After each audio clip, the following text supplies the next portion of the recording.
Mic check, testing 1 2 3, testing 1 2 3. Good morning, good afternoon, and good evening, ladies and gentlemen. Welcome to another Abel Jets Virtual Group live stream. I am your host, as always, Freezing Falcon, founder and CEO of Abel Jets Virtual Group. I hope that you are doing well wherever you are watching this live stream from. It's Friday evening in my time zone, as usual, ladies and gentlemen, which means it's time for us to do another live stream.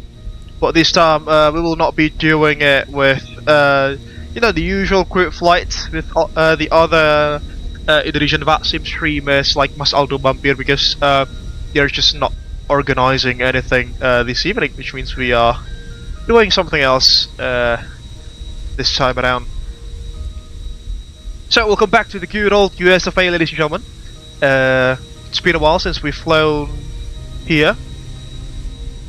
The last time I think, oh no, actually it was like late on last year when we flew from Seattle to Juneau with the Abel Pixel 737 MAX 8 to my memory. So it's not that long ago. So yeah, welcome back to the good old USFA, ladies and gentlemen. This time around we are back in the Fenix Simulations Airbus A321-200 or the A321 CEO, which is the more, let's say, current marketing denomination that Airbus uses for the older Airbus A320 aircraft types. This particular airframe that you are seeing here, she is registered as November 321 Alpha Juliet, which means she's an American registered aircraft. She operates for Abel Jets Platinum, which is the full service carrier of Abel Jets Virtual Group, as you can probably see. She also bears the nose name of R.M.A. Talismanic there, as you can see on the nose section, where R.M.A. itself is abbreviation for a regional mail array aircraft, according to the naming convention that Abel Jets Platinum utilizes.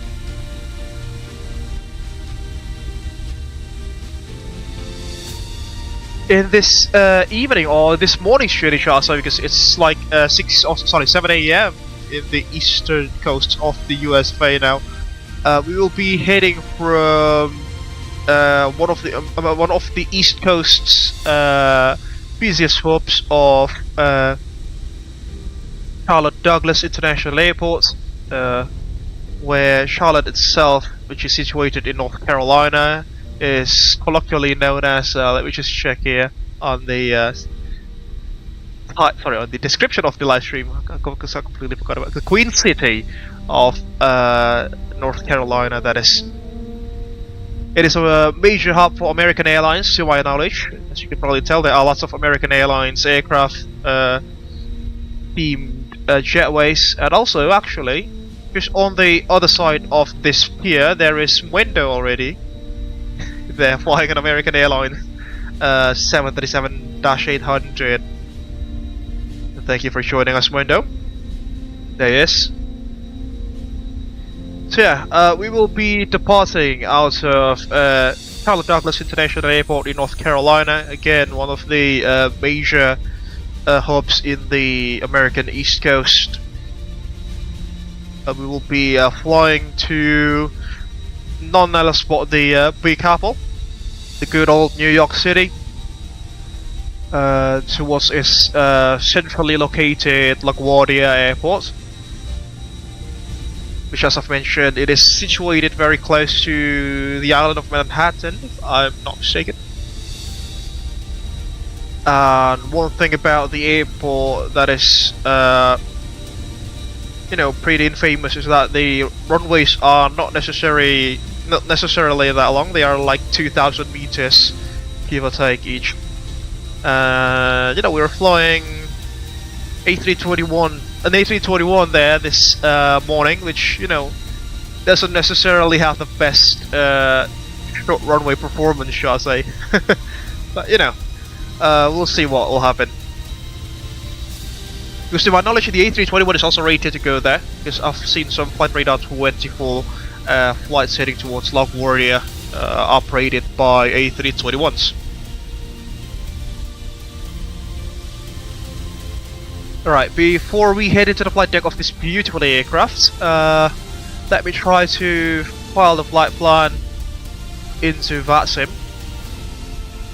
Unfortunately, say intentions entourage is inoperative today because I completely forgot to update the software, and it appears that it recently got a major update that I just wasn't aware of, and it asked me to do so when I booted up the application like 15 minutes ago. But I don't really want to update anything when I'm already in the sim, which could possibly make things a bit naff or something like that. Alright, please bear with me for a second, folks. Let me just try to follow the flight plan to VATSIM. Our call sign this morning will be Platinum 553, Alpha Juliet Papa 553, as you can probably tell on the sorry, on the stream overlay there.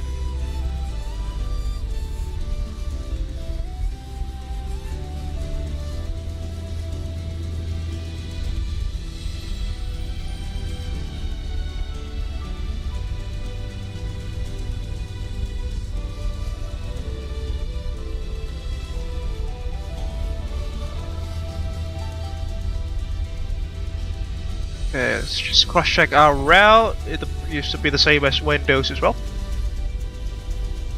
Yeah, it is the same. Okay. Flight plan filed. Oh, hello there. Alright, there goes our auto ATC squawk number 2251 it'll be. Sorry. I'm not necessarily feeling the best this evening, so forgive me if you hear me coughing here and there. Alright, let's head into the flight deck of this magnificent bit, shall we?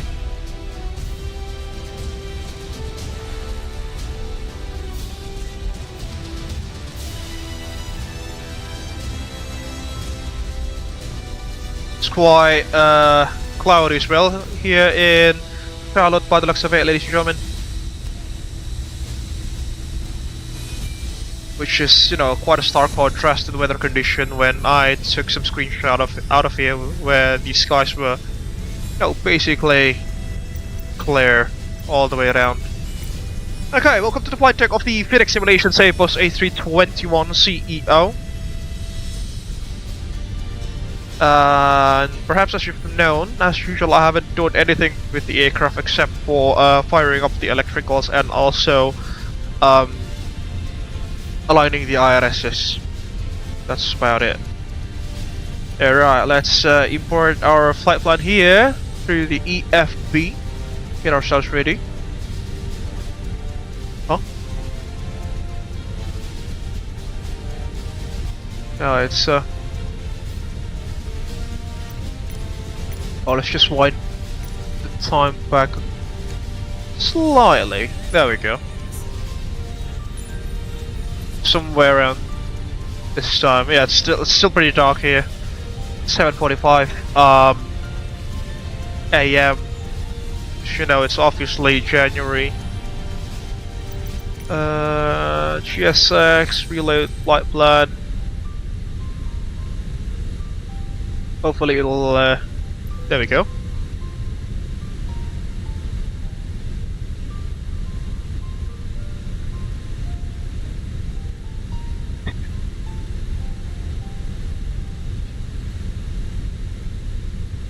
Right, the CTAF frequency will be at 118.1 megahertz. Oh, my mouse has an issue by the looks of it with the scroll speed there. Apologies. 118.1 will be. Sorry, 118.1 will be the CTAF frequency.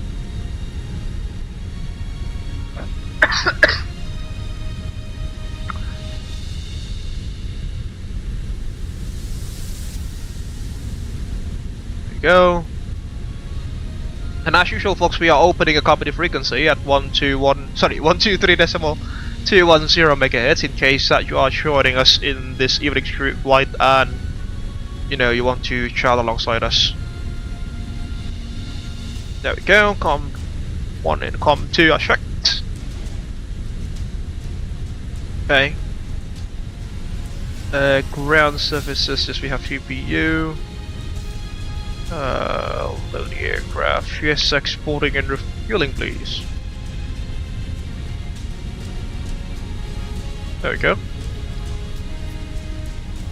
Fueling surface has been requested. Boarding has also been requested. Okay, let's do the overhead checks now. Do the sorry, fire tests. Engine number 1. Looking good. APU. Looking good as well. Engine number 2. Looking good as well. Negative, thank you. Right. Adios 3 nav. Flight control computers are checked. CVR ground controls on. Oh, by the way, folks, Lalu will also be joining us a bit later. He just texted me that. Okay. Crew oxygen supplies coming on. Yeah, we are now being refueled, as you can probably tell. Just try to fiddle with the Windwing SimMap Pro software because my MacDo panel is doing something silly here. Just bear with me for a second, folks. There we go, should be good. Oh, it's Wind Control now, not Wing anymore. It's been rebranded. Completely forgot about that. Time really flies, doesn't it? I thought it was just like last week when, you know, Wing rebranded itself to Wind Control, but it's been like a month or so already. More maybe. Alright, continuing on the pre-flight checks of procedures. Fuel tanks are off. We are now on ground power, as you can see. APU, no, not you, sorry. I haven't flown the Airbus in quite a while, folks, please bear with me. Probe window heat's coming on. R.M.A. emergency exit lights, no smoking can come on. We'll just get the drone lights on for the time being. Oh, just set that to dim. Belts will be off for now because we are still being refueled, as you can probably see that. No, we're not being refueled.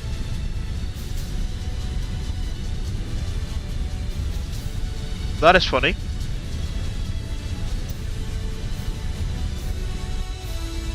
Oh, okay. The ground crews are still, you know, trying to touch the. There we go. Trying to attach the hose into one of the refueling receptacles. We'll be carrying 170 passengers this evening, ladies and gentlemen. Cruising at level 370. It's just 2,000 feet shy of our maximum surface ceiling.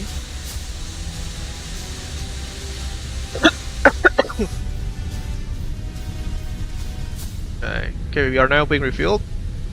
Let's do this one. We'll go to FMGC, ATSU. Leave that for now. Let's do the pedestal now. Frequencies have been set. Radios are set.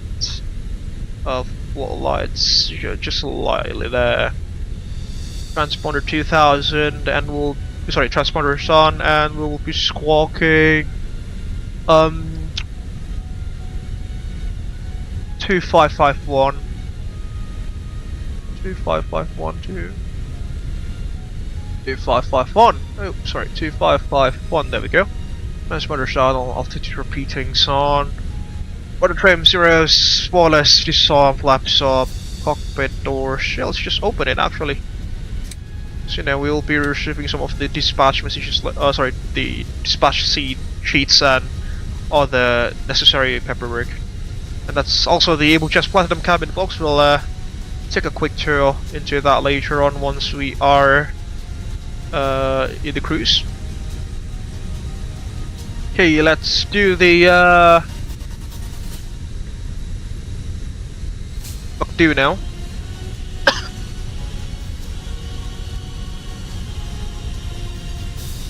Init request. There we go. AOC requested. Received messages. Load sheet. There goes our initial load sheet. And again, remember, folks, the weights are all in pounds, as you can see. Gross weights in pounds. FOBs in pounds.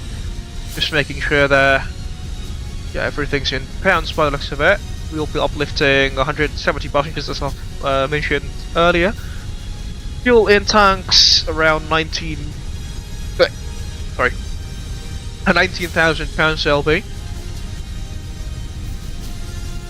Let's accept that. Let's do edit request now.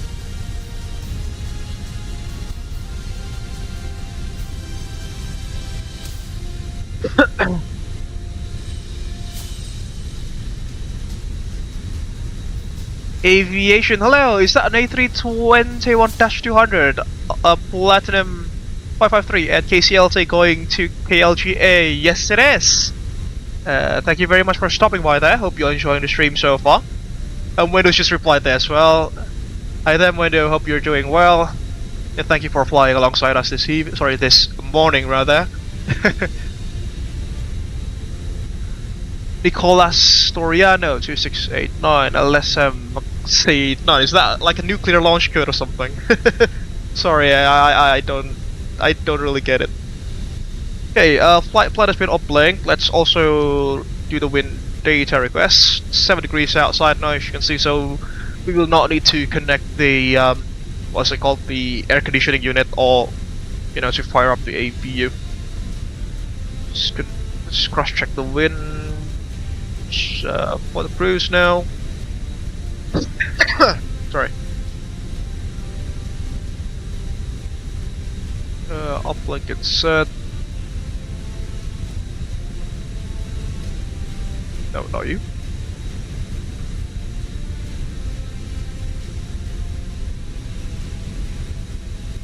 There we go. Okay. OAT is at 7 degrees centigrade, as you can see. We will be flying as Abel Jets Platinum 553. Again, it is a virtual airline, ladies and gentlemen, so it is not a real call sign. Or ICAO code, rather. Cossadex 40, we are going to fly high and fast this evening. Because, we're a full service carrier, we don't necessarily think about saving money at this time, I suppose. Cruising level 370, as you can see. Init Bravo now. Taxi fuel. Sorry, I will import the weights first. Zero fuel is CFG 27.6%. With zero fuel weight first. So yeah, I haven't flown the Airbus in quite a while. Considering that I've just came back from work like 20 minutes ago. I suppose fatigue has indeed kicked in there. 144.1 will be. The zero fuel weight CFG 27.6. Fuel planning.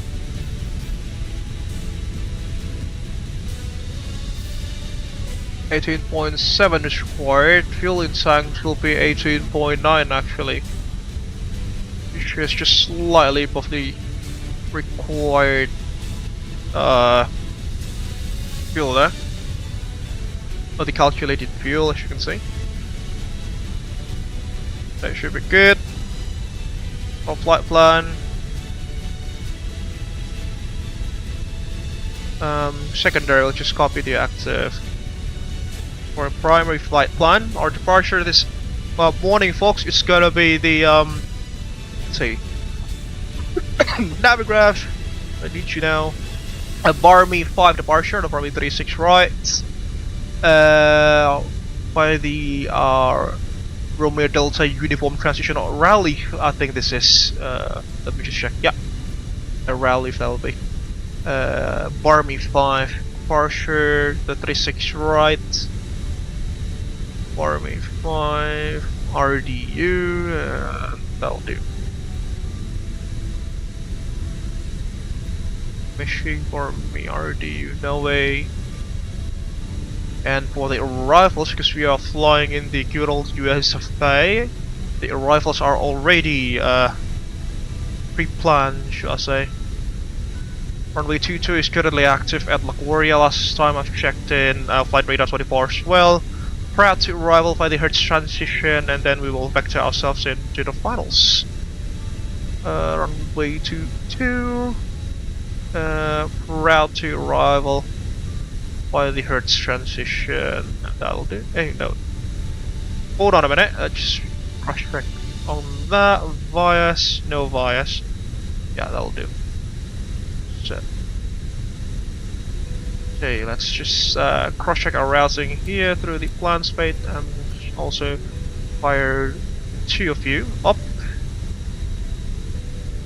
RDU rally Durham, that'll be 40 miles. Because on TOD. And the altitude restrictions with our rifle. Oh, wrong button there. That's why we were scrolling up. Yeah, that'll do. Go back to the plan page. Sorry, arc page. Sorry. Okay, let's also draw a 25 nautical mile situational awareness ring, as usual.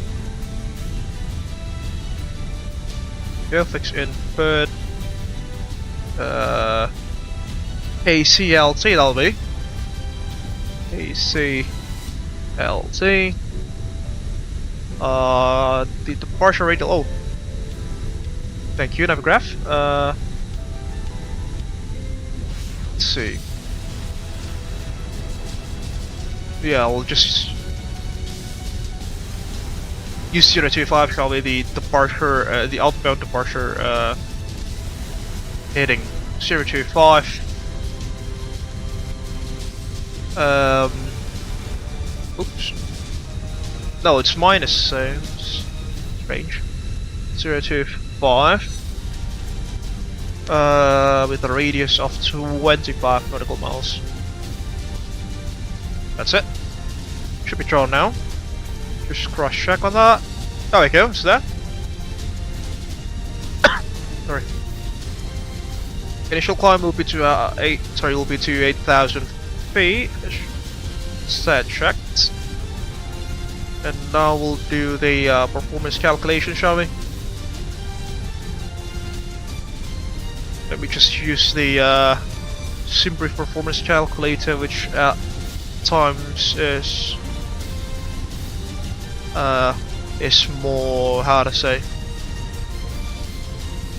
more reliable than the the results are usually more accurate, the ones provided by SimBrief, and compared to the what is it called, the Fenix EFB one. Okay, populate from last flight. Right. Sorry. Populate weather. Improve climb calculations. Okay.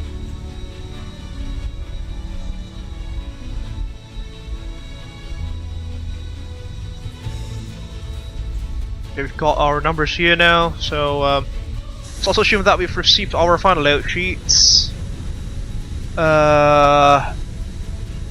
We'll use flaps 2 for departure, so you know we will minimize the risk of a tail strike. Flaps 2, flexing 46 degrees centigrade. The transition altitude will be at 18,000 feet standard across the good old US of A. V speed's gonna be at 136, 140 and 142, 136, 140 and 142. There we go.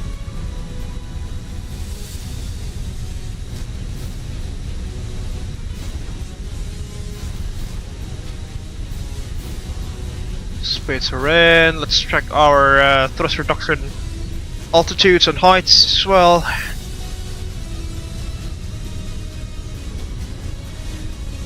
Do we have any NADP procedures that we need to follow here?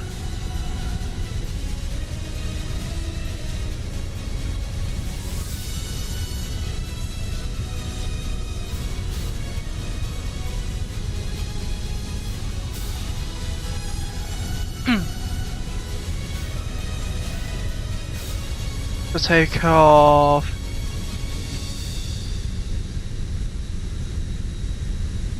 Yeah. Well, these are only the OTPs.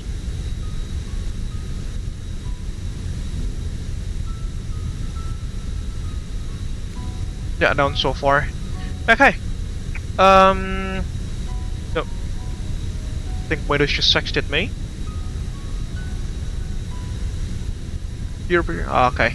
You're pretty close to the lifetime, by the way. Might as well just say it as such. Alright.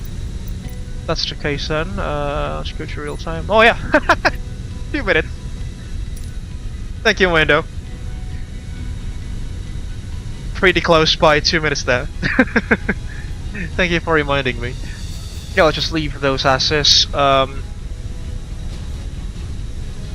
Yeah, there goes our numbers. Okay, let's do the departure briefing, shall we, Cynthia? You ready? Alright, that is good. So, we will be pushing back from start number Charlie 17, as you can see there. At Charlotte Douglas International Airport in North Carolina. Pushing back facing to the south by the looks of it. Oh, actually... let me just put this there we go, so we can see the the taxi lines more clearly there. So yeah, pushing back towards the south LB. Again, we are expecting runway 36 right for departure. So our taxi routing's gonna be, let's say, for the time being, because there are no ATC and I haven't found any, like specific taxi routings. Things like that. It will likely be the outer line here. Let's just use that. Mike, Golf, joining Charlie. After Charlie, we'll follow through there. Charlie all the way. Let's do a full length departure via Charlie 1. Because we're on A321, we do not necessarily have the most thrust. We do not necessarily have the best thrust to weight ratios when compared to other Airbus types. Airbus A320 variants. Okay, they will then be taking the Barmy 5 RNF departure via the Raleigh-Durham transition. So our top altitude, clearance altitude will be at 8,000 feet, as you can see there. Runway 36 right, climbing to heading 003 up to 1,260 feet then on heading 025, or as assigned by ATC. So let's just actually pull out the heading bug here. There we go, 025. But let's also set the let me actually set the barrel mins here.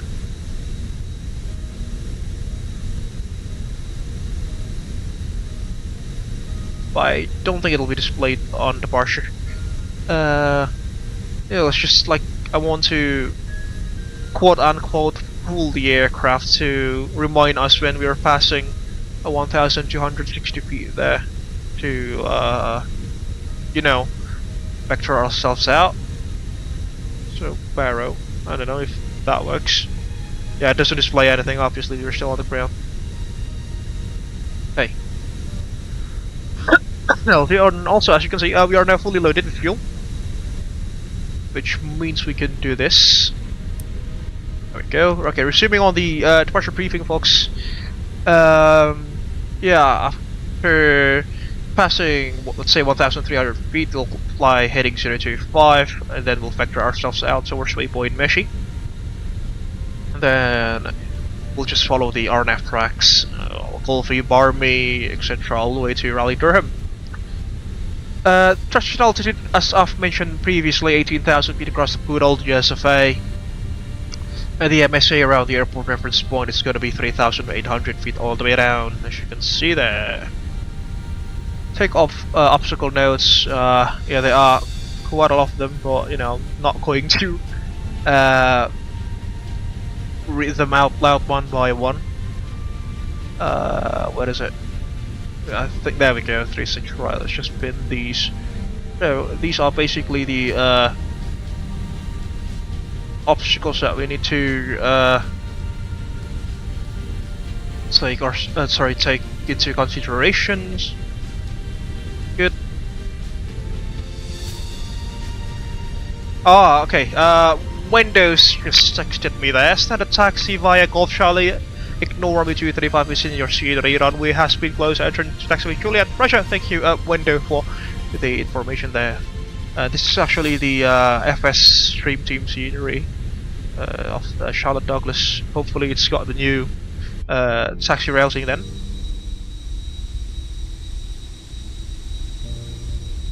Yeah, you know, I don't know if it's just me or maybe someone else also has this opinion that many American airports have, you know, crisscrossing runways, which at times can be, you know, a little bit difficult to navigate through on, you know, to taxi along. You know, it presents a challenge on its own, but that's just, you know, to my opinion. Obviously, I don't fly here that often, so not qualified to say that, I suppose. And also, I'm not a real pilot, so yeah, that doubles the how to say, the unqualification, shall I say. Alright, let's check the METAR now. Charlotte Douglas International Airport, KCLT. It's gonna be 3022. It's the altimeter. Visibility is at 8 statute miles. It's good enough. 3022. Let's put the numbers there. 3022. There we go. Set on 1, 2, and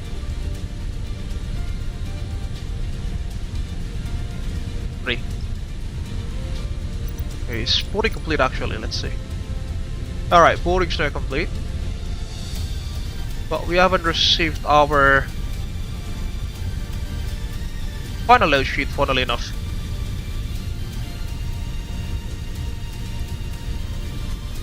Yeah, so be it then. Okay, resuming our departure briefing, folks. In case that we experience engine failure, loss of control, or wind shear, we will, before V1, we will obviously recheck the takeoff, slow the speed brakes, we will recheck the takeoff, decelerate the aircraft as per the normal landing procedure, vacate the runway whenever it is practicable to do so, and then retract the flaps slats, fire up the APU, start the after landing procedure, and then we'll try to troubleshoot the issues. If those things were to arise after V1, we will continue the takeoff, retract the gears and flaps on schedule. We'll just fly the green dot speed if it is possible to do so. Fly towards heading 025 under departure towards the MSA at 3,800 feet, and then we will be planning to return back to to Charlotte Douglas International Airports, either via runway 36 left or 36 right, that'll be. Right. So that's any of those Cynthia, besides any of those, do you have any questions, comments, or concerns? No? Alright, that should complete our departure briefing then. Okay, as that is done, let's now fire up the APU, shall we? So APU master. Also close the door, please. Go, doors closed and locked. Firing up the APU. Aircraft loaded, thank you.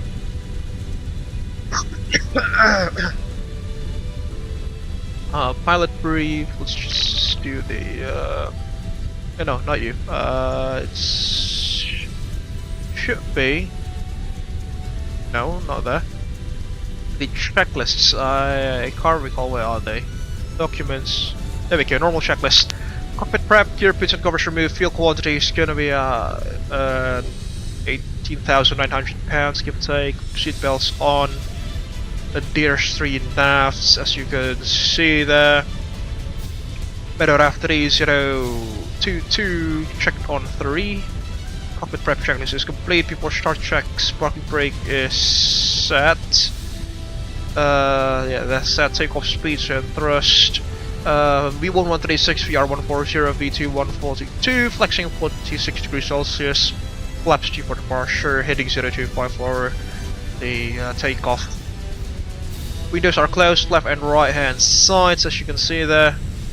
There's no turn on the fuel pumps as well.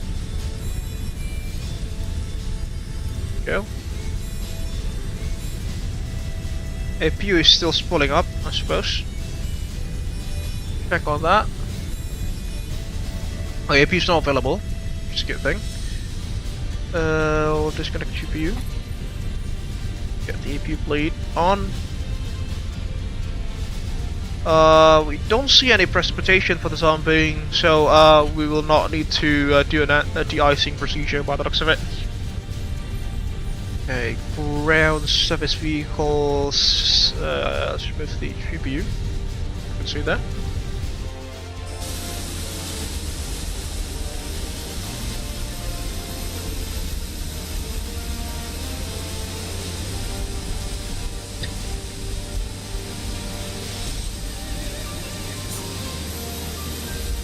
Okay, there is Lalu, as you can see, flying an Abel Jets MCC A321-200.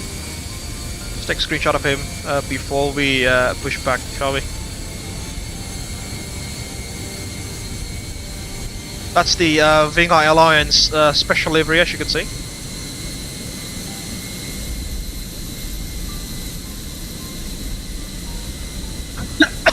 Sorry. Is that actually Lalu? Or is it Thomas actually? Let's see.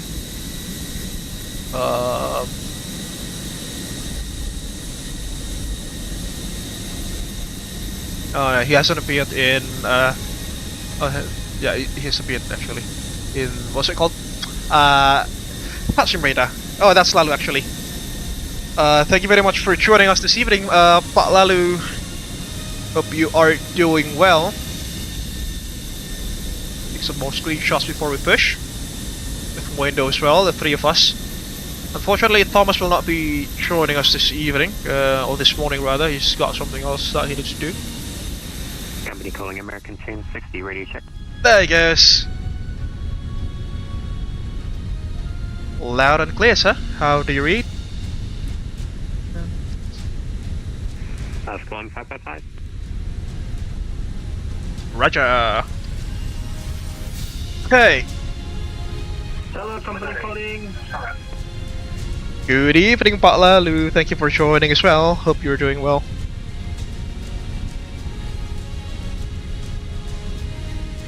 Okay, APU bleeds connected.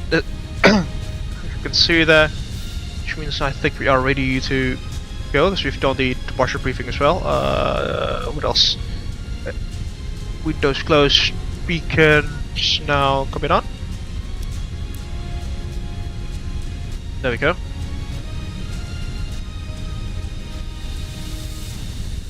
No, thank you. Let's see, will the frequency be called Charlotte traffic or Douglas traffic? Charlotte traffic, that'll be. Let's see. Charlie 17. Let's pause the music for push packet start. Advisory, Charlotte ramp area is uncontrolled. Push at discretion.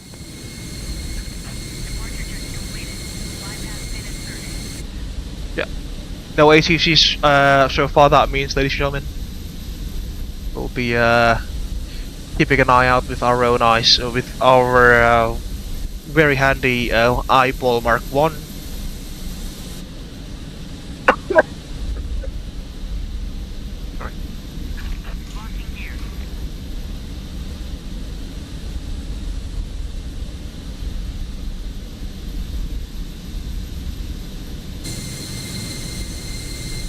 Is that our APU? Is it that loud, actually? I reckon... Okay, there we go. Hold on a minute. Tilted north. Orange line, blue line. Push and drop. Orange, blue. Let's see. Come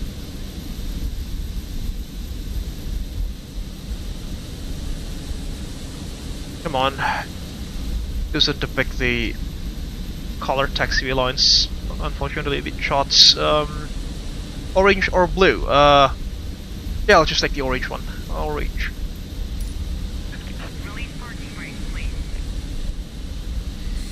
Charlie traffic, Platinum 553 pushing back from Stanley Charlie 15 facing to the north, expecting runway 36 right for departure. Charlie traffic, brakes are released, let's go.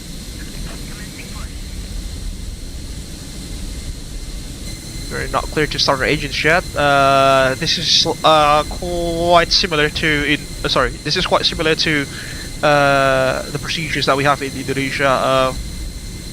Airplanes are only, permitted to start engines after passing like an FOD clear line, which is usually a very thick red line crossing the apron, just for safety precautions.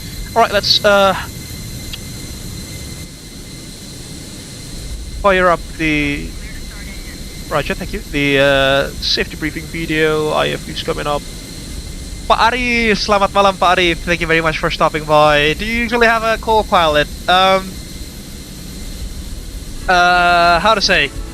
Hello everyone, Falcon from Abel Jets There's Group. Cynthia, but Our aircraft that is part of our 3,000 airplane strong fleet. It's We're not. glad to be your airline for your flight How to today. say? Before we take off, please watch the She's safety briefing just video that will be provided by our cabin crew.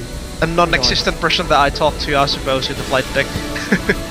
I'm not using any, let's say, any co-pilot's software, like, what's the name of that software again? FS2 Crew? Yeah, FS2 Crew. I used to have FS2 Crew, but it's got some problems. In 2013, when we made Yeah, this let's just do maybe start procedure first and then we'll talk about it later. My apologies. So yeah, no co-pilot so far, Arif, sorry for the convoluted answer there. I hope you enjoy the stream so far, starting up engine number 1 now. Please fasten your seatbelt by inserting the clasp through the buckle. No, starting engine number 1. By pulling the strap. You can undo your seatbelt by pressing the button.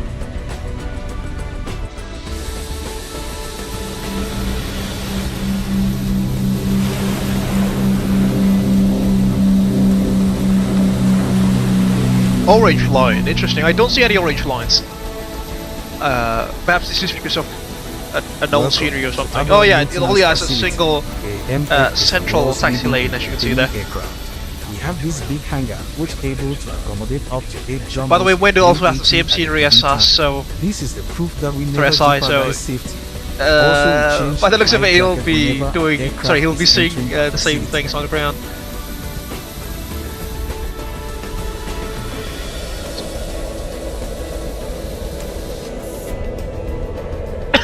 Alright, engine number 1 is available. Firing up engine number 2. In the event of emergency landing, please take a moment to locate your life jackets. It will be below your seat, under the seat in front of you, or under the bed for first class passenger. To use the life jacket, simply take your life jacket, put it over your head, pass the strap around your waist, clip at the front and tighten it. There's a red tag and mouthpiece for inflation and whistle to attract attention. Please inflate your life jacket after leaving the aircraft.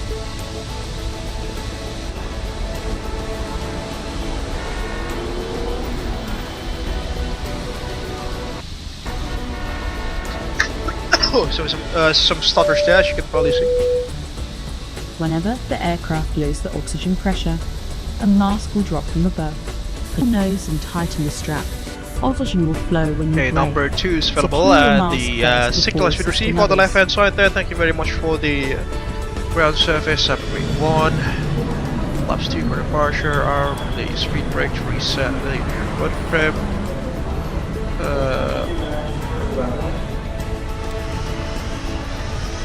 Take off.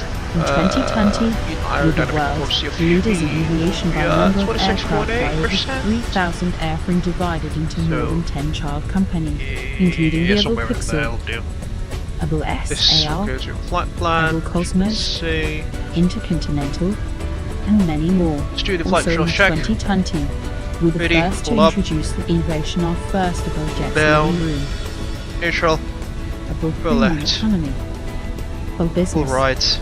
Abel Neutral. First Buddhist. Class, Full left. and Abel Suite. Be right. Neutral flight control checks complete. max. Let's do the status check. Normal. Good. Alright. Before we depart, please make sure all that's the baggage is checklist. secured on the Anti-ice. overhead bin Off for the time being. or under the seat in Cam front. status checked. As Mission we grip made 1 safety to our 6.8% priority, separate trips smoking neutral. isn't allowed After on slash any checks, part of the that's powered aircraft. down the Please EPU. deboard the Shut aircraft it off. if you need to smoke. Your It's aircraft checks. is equipped with a We'll do life that raft in whilst case of we an are emergency while you're rolling. landing. Please take a moment to identify your nearest emergency exit. The cabin crew is pointing it out.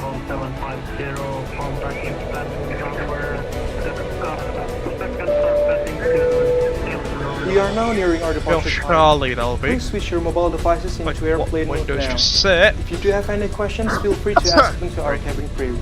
They will be more than Flight glad to help traffic, you. Platinum 553, now Thank you for taxi choosing from us, 36 and right thank you for via keeping our dreams Golf alive. Charlie, Have a very pleasant Holy Shot of flight. Charlie, 1 purple, length of Martian on the Bromley 36 right, Planet traffic. Okay, let's get ourselves rolling, folks. Retard, on, and also these. Oh yeah, we're an A321. We don't, roll on idle power. Okay, balance lights, taxiing, runway 10 off lights coming on. Good. Brake check. Oh, that's a bit too much. Pressure 0.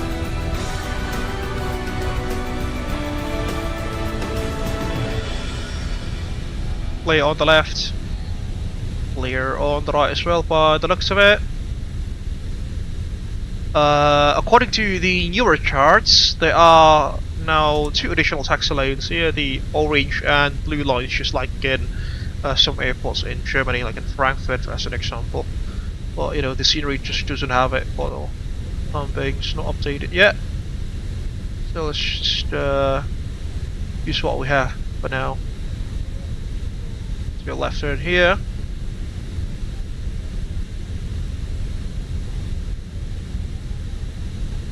Takeoff config test. That is normal.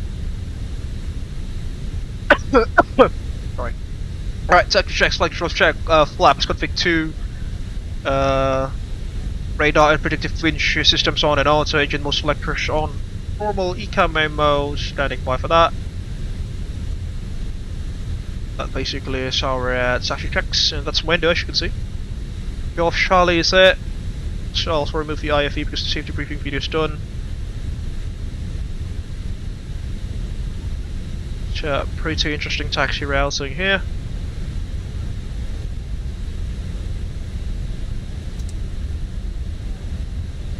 So Golf Charlie. Golf is the next right. Could be this one. Oh yeah, this is the runway that's now being turned. Sorry, it's now a taxiway, but the scenery still has it as a runway. No need to worry about that.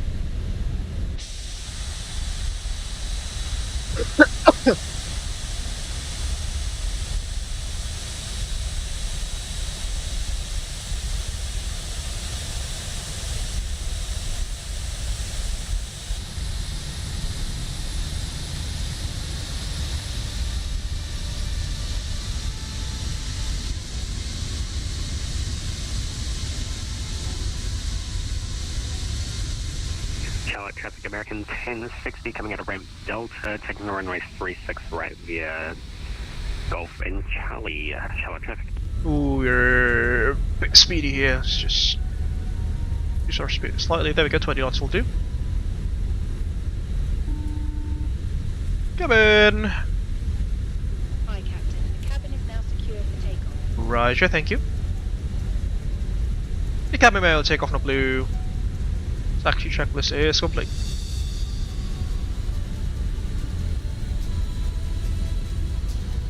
Starting by for the lineup checks now.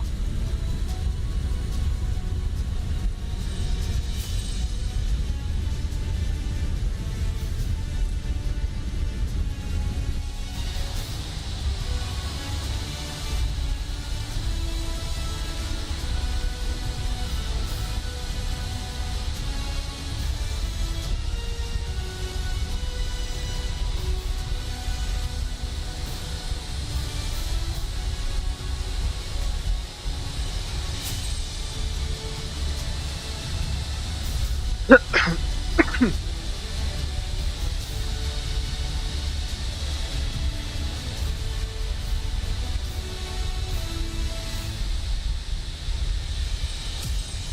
folks, this is it's a long boy, so we'll have to rotate carefully.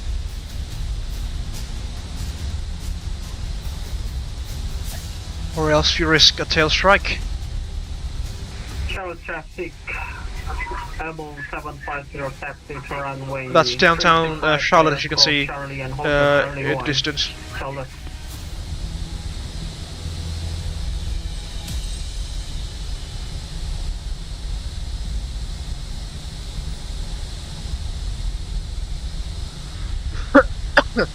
Okay, almost reaching the threshold of runway 36 right. Let's just check VATSIM radar to confirm that there is no one on short final, so we can, you know, blast off. Not necessarily blast off, but, you know, get ourselves run up with the runway. I think that's more appropriate, because we were doing a rated takeoff.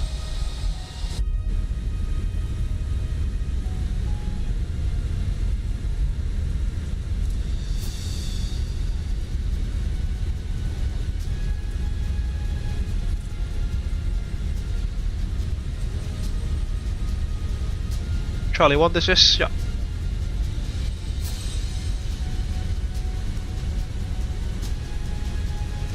Charlie traffic, Platinum 3, correction, Platinum 553 now lining up on runway 36 right via Charlie 1. Charlie traffic.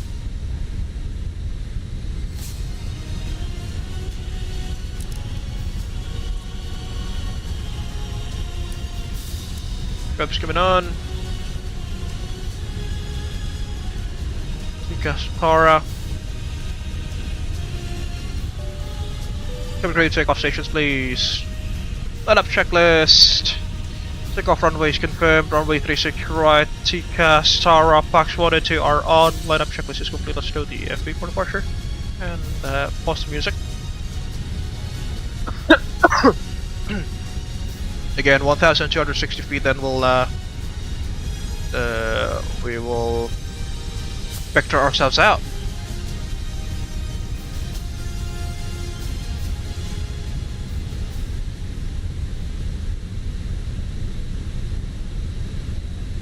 What's the seat name again? Barbie 5. Color traffic, Platinum 35, correction, Platinum 553, departing runway 36 right, Barbie 5 departure.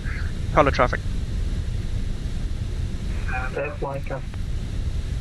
Thank you, Cap. Let's go. Radio set. 40%. Take off thrust. Man flex 46 SRS runway, auto thrust blue.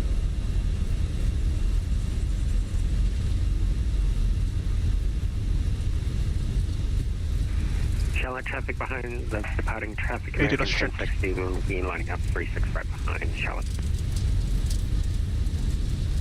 100 knots strict. V1 and rotating.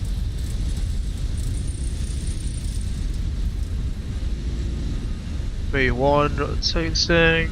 So positive rate of climb. Here's coming up.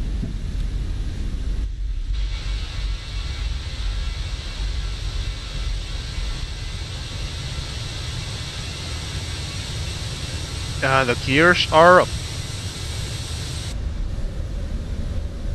1,780 feet. Scale on, heading select.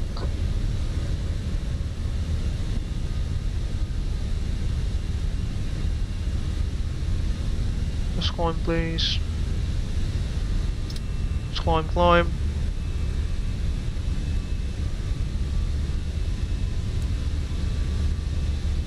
Heading 025.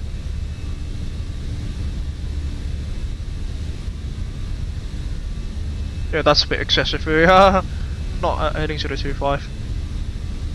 Laps 1, speed check, laps 1 please. Color traffic, Platinum 553 airborne passing 3,000 feet, climbing to level 370, Barbie 5 departure. Charlotte, last call. S-speed. Charlotte traffic American 1060, taking up runway 36 right, Bommy 5 departure, rally transition. Charlotte traffic. Flaps up, no lights. Green dot speed.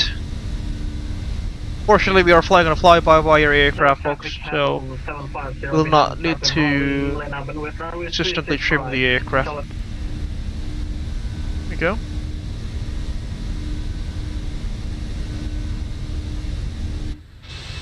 That's downtown Charlotte in the background, as you can probably see, just beneath the mist.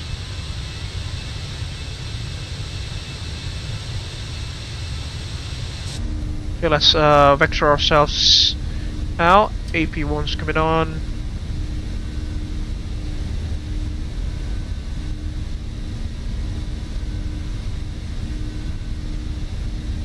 Let's go to Meshi.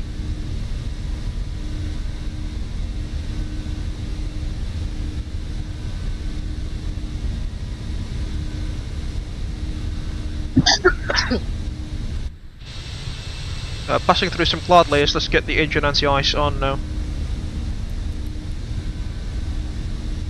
It's 11 degrees outside, but you know, we might find some icing. We gotta be cautious. Passing through 6,500. 34 knots of tailwind there. It's a good thing.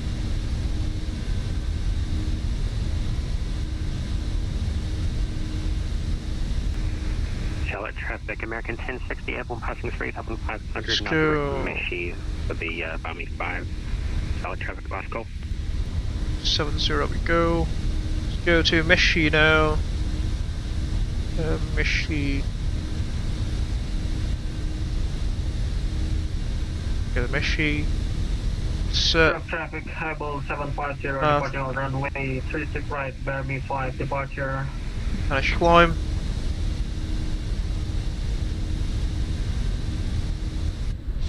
Still try to pierce through the cloud layers, ladies and gentlemen.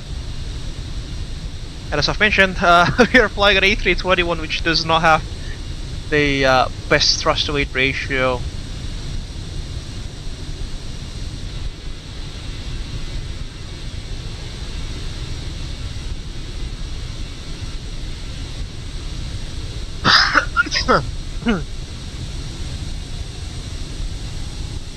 Yeah, I think we've reached 10,000 feet because our pitch angle has reduced there, so we try to accelerate out.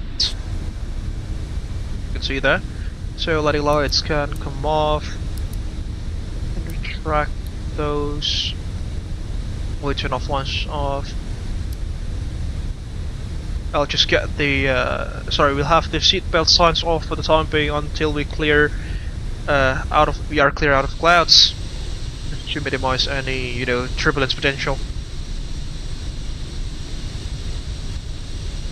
And off we go to LaGuardia, ladies and gentlemen, off to the Big Apple, the good old New York City.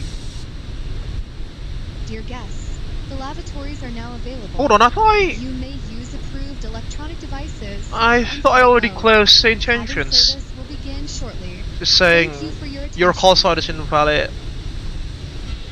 for like, I don't know, quite a long time before I decided to close it off. Okay, piercing through some cloud layers there, as you can see, folks.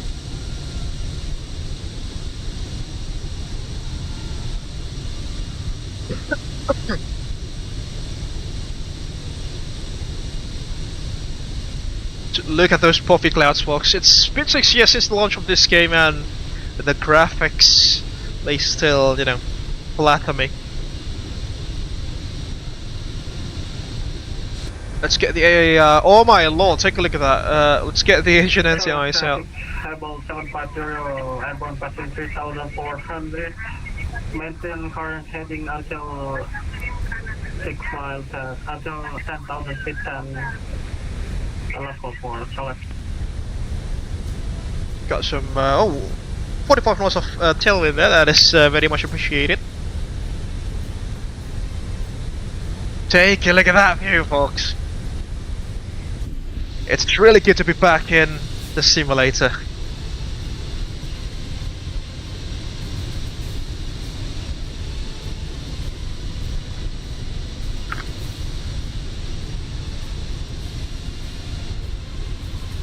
Ho ho ho.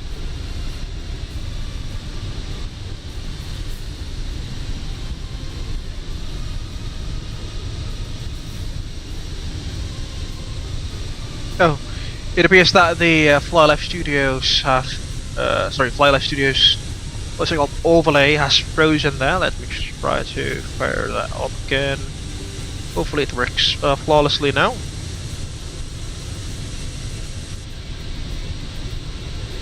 Yo, KCLT, KLGA 553.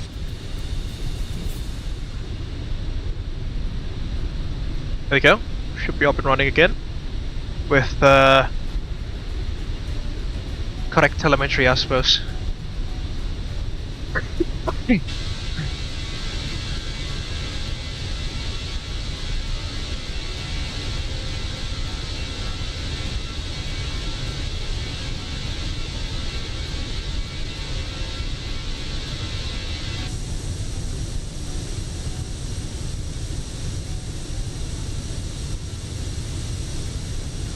You know what?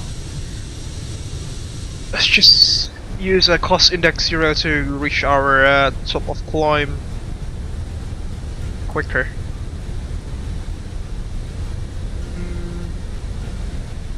So, cost index 0, that'll be. You can see we are now trading our potential energy. Sorry, our kinetic energy with altitude. Okay, passing 18,000 feet. Let's get the altimeter set to standard there. Checked, passing level 185. Checked 1, 2, 3.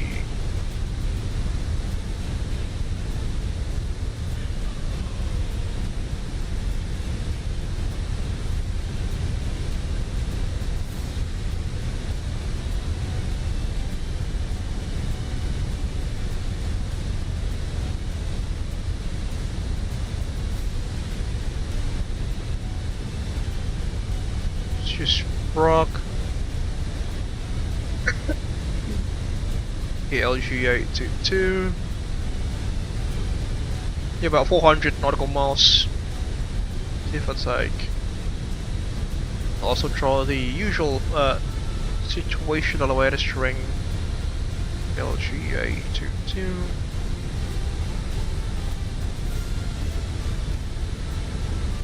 Oh, that is weird. Folks.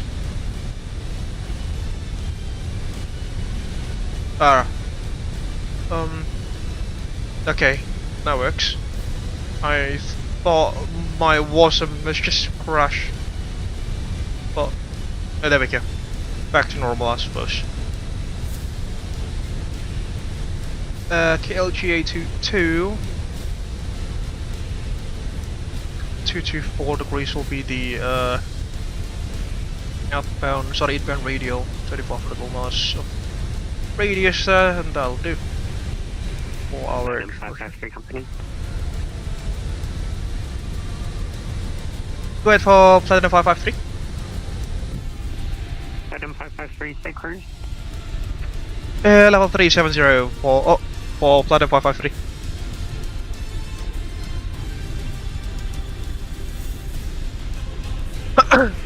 Roger, thanks. We'll drop back a little bit in the speed for now. So American 1060 was same level. Roger that. Thank you. Yeah, Windows got this. He's got a same cruising altitude file as us. Unfortunately, level 370 as well, which means he's going to thankfully reduce his cruising altitude by 2,000 feet to level 350. Again, thank you so much for that window.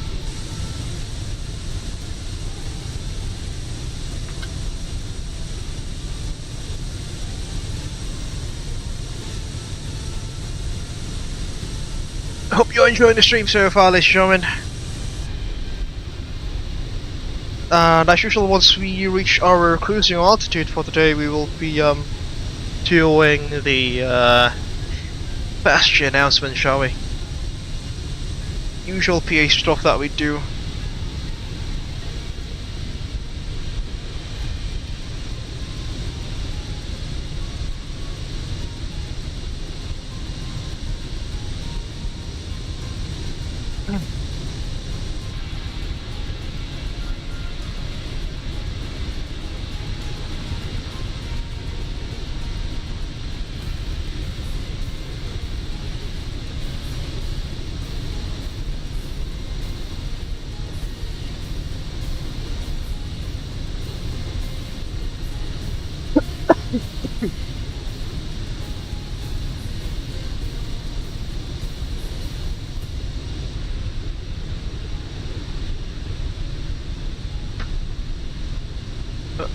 Someone's just texted me. Just to clarify, I'm reducing speed from space, so he will be at... Ah, right, sure. He'll be reducing speed instead. He'll also be cruising at 370. Roger that window.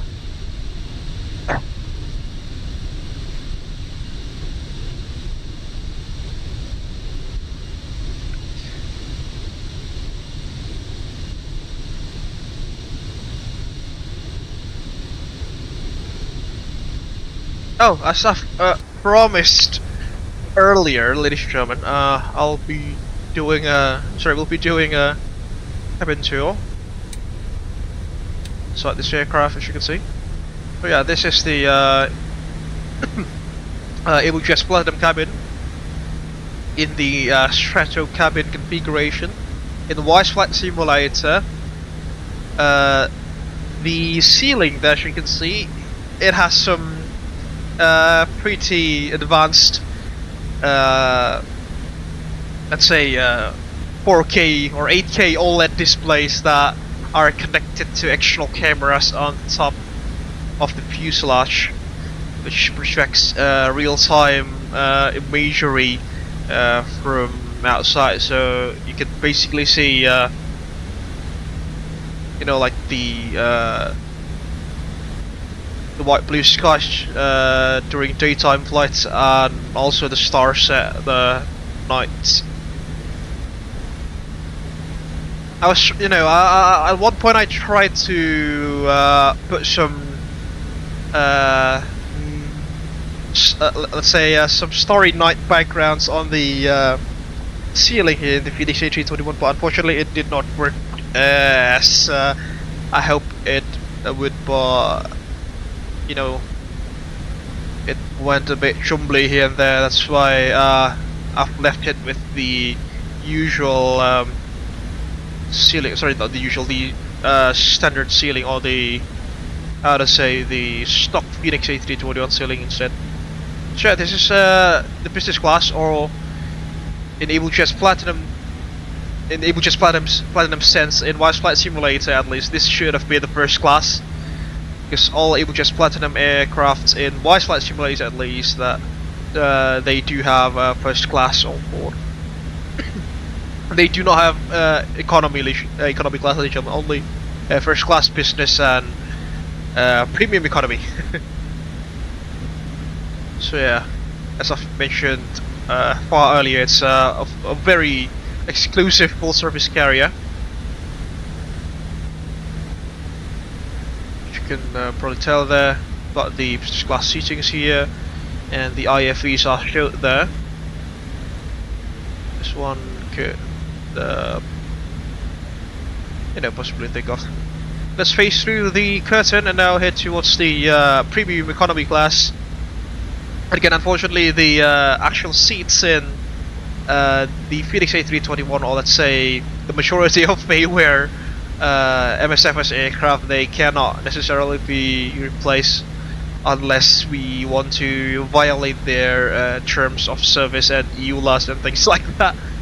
But in Wise Flight, these seats would have been much bigger, folks, and just got more leg room and better armrests, and you know, just better padding when compared to what we have in MSFS here.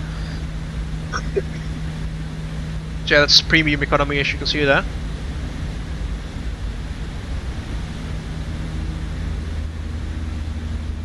There goes the right hand side CFM56 engine. Quite a small engine for an aircraft this size, folks.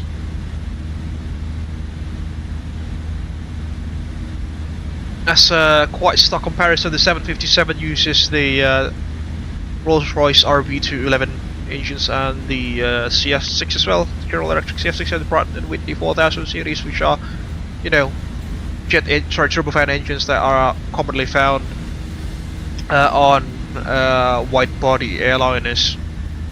But these engines are, you know, they are not necessarily big. See there, and you know they are not as powerful as, say, the 757 that I've mentioned previously. We're moving along through the premium economy cabin. Again, 6 abreast seating, obviously. There goes the mid toilet, mid fuselage toilet, lavatory, and the mid exits as well. Emergency exits. These are not for normal passenger use, to my knowledge. And then moving further back aft, we will find the rear galley, and also the rear lavs, and also the rear exits, as you can probably tell. Could go in, can we? Ooh, yeah, we can. Obviously, it's just not the what's it called? The iFly 737 Max. Yeah, that's the rear galley, as you can see. About standard.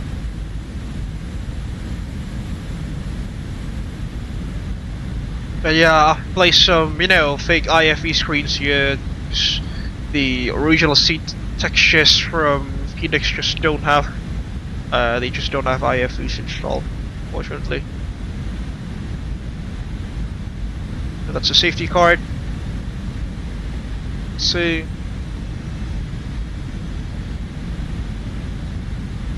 Oh yeah, that's definitely something.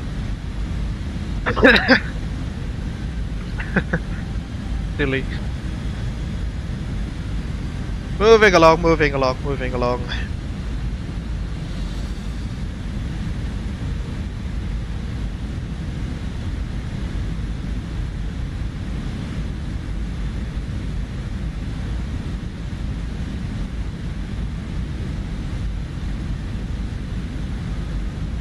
Let's take a look at the left wing now, shall we? There we go. Quite beautiful, isn't it? Out of sunny morning in the good old USFA.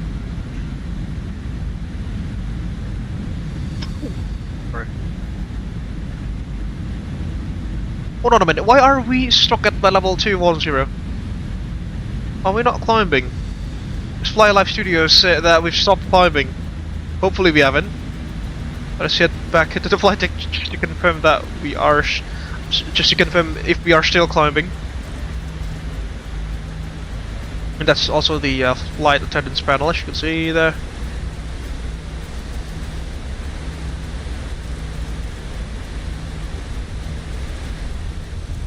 Yeah, we are still climbing, as you can see. I thought we've stopped climbing, so that must be an issue with Fly Life Studios, I suppose.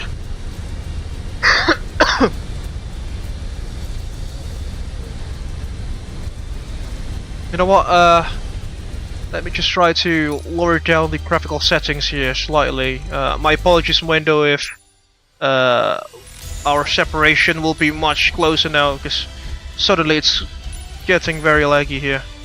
So sorry for that, mate. There we go, hopefully it makes... there we go. Much better now. Sorry, I just had a lag spike there, so I had to pause and change the graphical settings. So sorry for that. So sorry for that.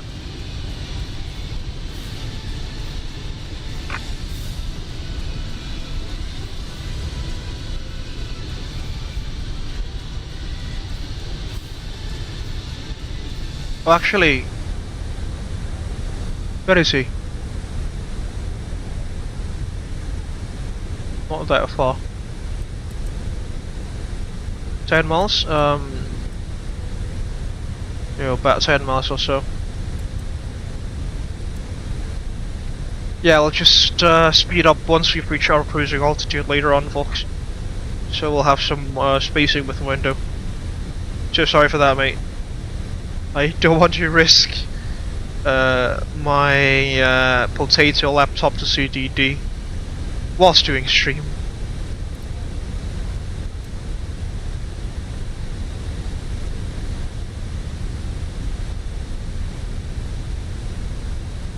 A 170 knots of tailwind there, as you can see.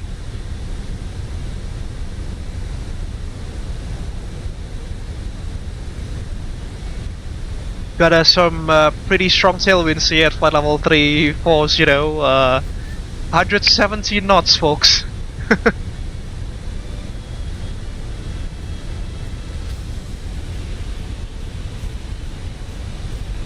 We still got 109 knots up here at cruise, flight level 370.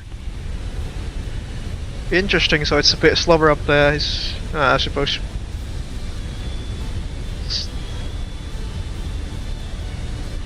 Windows says it's got 109 knots up there, which is slightly slower than the one we have now. Oh yeah, it's dying down, as you can see, the winds. It's now 114.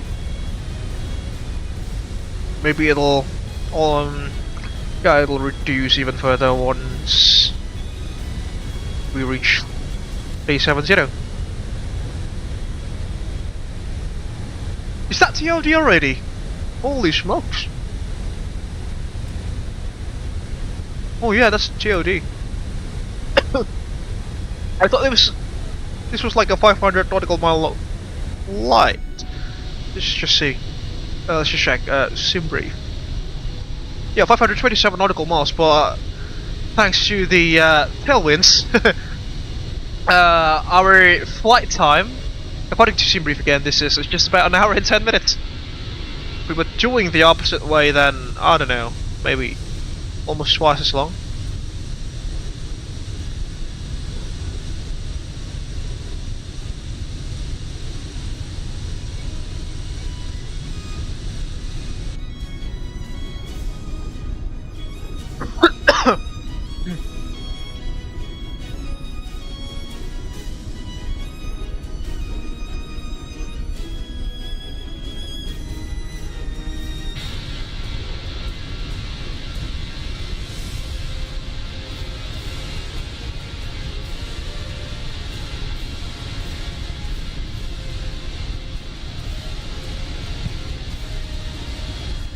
Almost at our top of climb, folks, and it will not be that long because we will be descending to.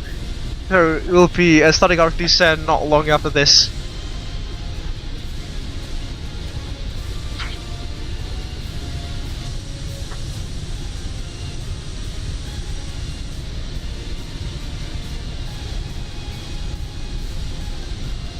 And remember, we are doing this climb with a cost index of 0, so basically the aircraft is, the aircraft's the aircraft flight management computer is trying to get ourselves as quickly as possible to our cruising altitude. There we go, level 370. Let's get the cost index back to 40. There we go. And also speed ourselves up slightly. So we'll have some more spacing with, separation with window. We've got a company message, by the way. You can probably see. Go to VATSIM, AOC menu, AJP ops. Yeah, no ADC required, obviously. And as usual, at about 80 nautical miles from TOD. We'll start our arrival briefing, shall we?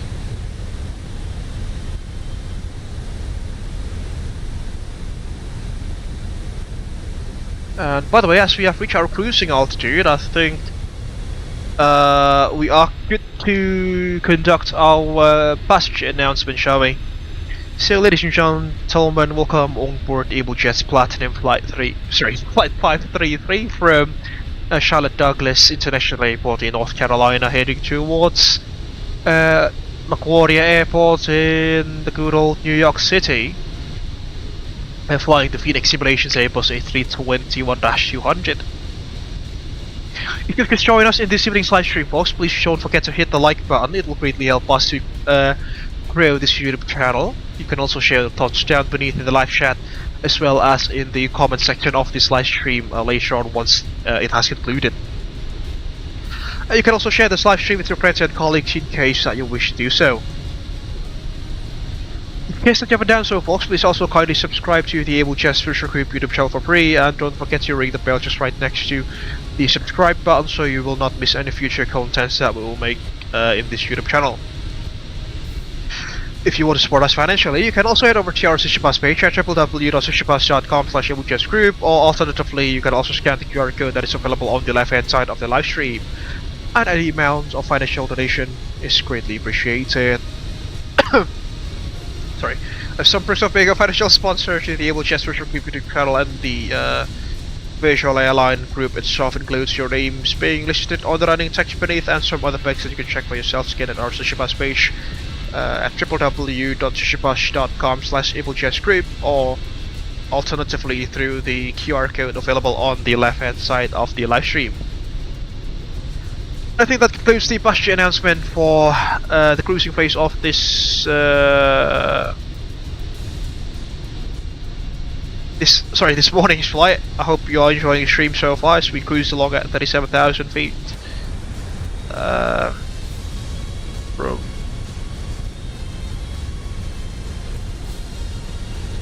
from Charlotte to New York. Maybe was it? Maybe check the distance rings on your display.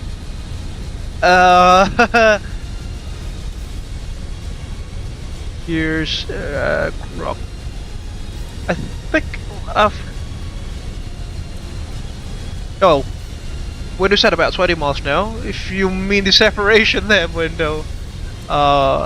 We are currently doing decimate 1 Mach there just to get more separation, because I had to pause the sim for like 10 to 20 seconds several minutes ago to lower my graphical settings because I had a lag spike, unfortunately, so sorry for that, mate. But yeah, TOD's at about 100 miles, give or take there. And at 80 we'll do the arrival briefing as usual.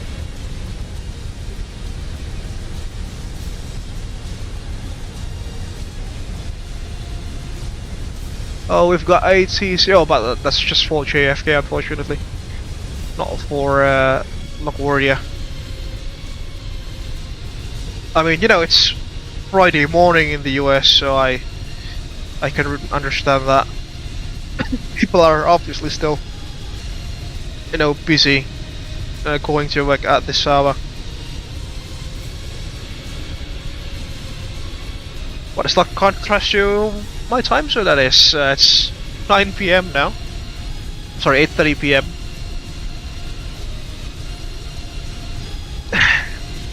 And we've had the week done here in the eastern parts of the world.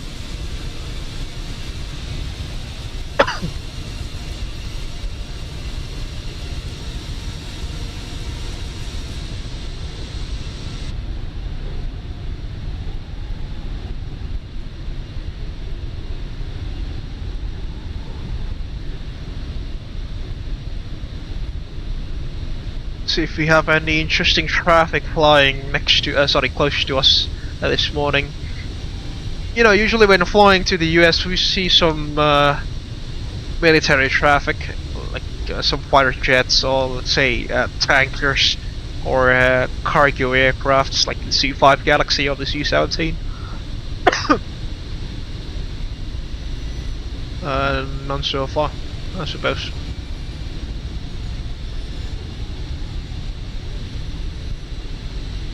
Oh, there is a Luftwaffe German Airbus A319 VIP transport though, flying from somewhere in Canada there, probably Yankee Hotel Zulu, that's, or Halifax towards San Francisco. But yeah, they are quite far from us. They're flying over Indiana now.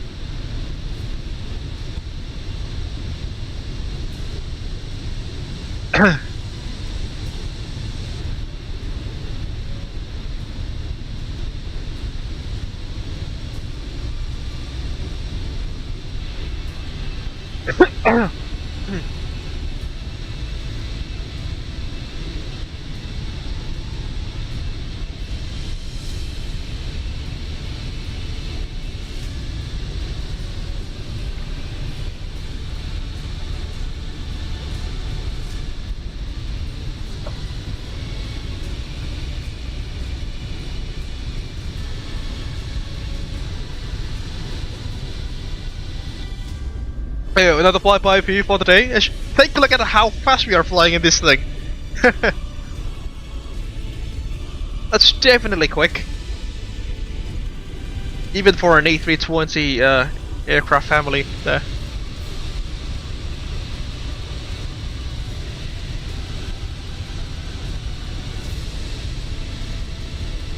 Have you been streaming for just like an hour and a half now? Not that long. Oh, 18 miles from TOD already. So Cynthia, are you ready for the arrival briefing? Yes you are, that is good.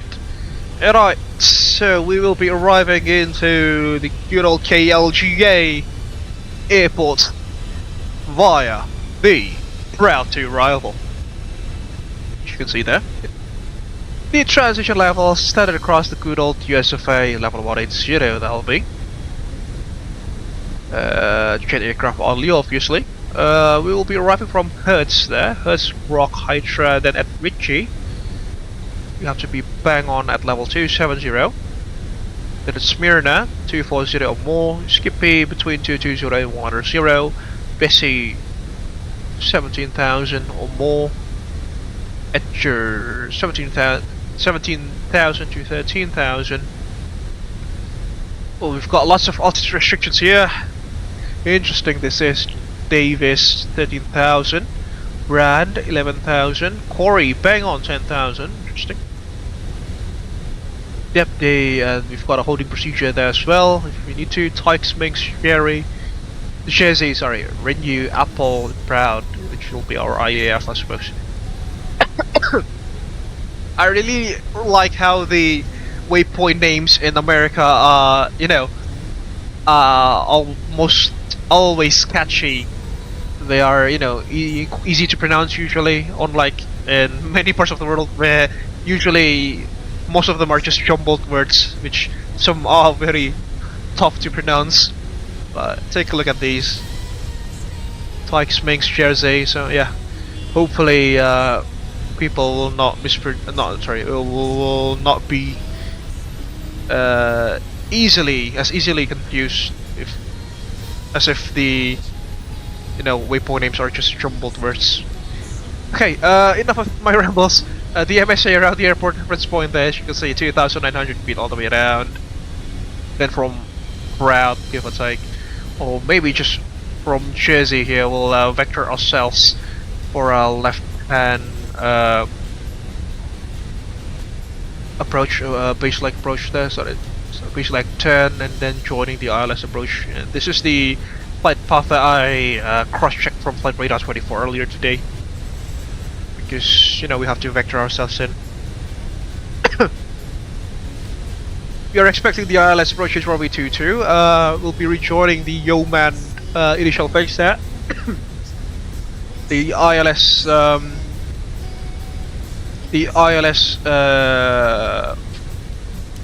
localizer frequency will be at 110.5 megahertz. Final approach course 224 degrees. Platform altitude at Greco 1,900 feet. The minimums will be at 212 feet. Plus 40 makes it 25. Oh lord. Yeah, that's fatigue. Definitely 252 feet, as you can see. In case that we have a misapproach, we'll climb to 3,000 feet. Outbound on LaGuardia VOR in altitude 5 to Proud, and hold continue climb in hold to 3,000 feet. Pressure level and altitude exactly the same. The good old USFA 18,000 feet, 11,180 LB. And the MS area on the LaGuardia VOR, which is 2,100 feet on the eastern side and 2,900 feet on the western side. At Yeoman, we plan to be at 3,000 feet, as you can see there. I'll just have to check the McD for that, confirm that later on. It's a standard 3-degree glide slope all the way to touchdown, as you can see. The minimums we've discussed that, 252 feet that'll be for us this evening. Category Charlie aircraft, this is RVR is going to be at 1,800 feet. Because we have all systems operating. Circle to land is not authorized, northwest of runway 4 and southwest runway 13 there. You can see. Okay, once we land at runway 22, it's quite short runway approach, 2,100 meters only. We'll try to vacate by Charlie, then rejoin on Bravo.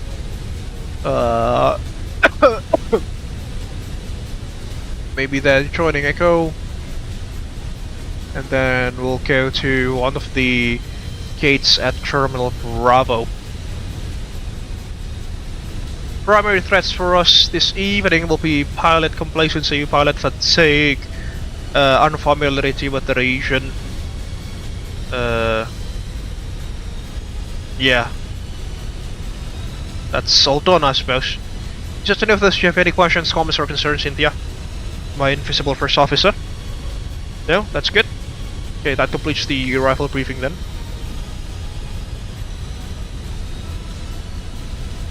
Better means 252 feet.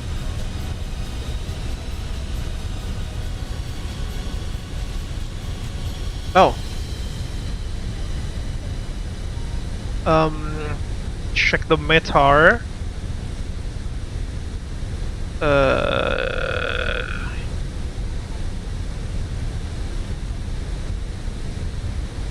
QH3017 hectopascals.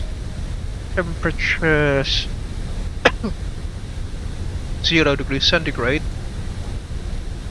Winds at 260 at 7 knots. Transition level 180 obviously. Flaps full for landing please. And the seat there for KLGA folks, it's going to be at 118.7 megahertz. Let's put that in. Oh! See? That's fatigue for you. I even forgot to switch to Unicom, that's why we haven't been hearing from anyone else besides our group flight traffic for the past half an hour or so. Seat tap's going to be at 118.7. Yeah, sorry folks, I've just had quite a long shift today at work, so please accept my apology for my tardiness, sleepiness I suppose. Okay, that is set. Approaching TOD already, let's get back to manage speed.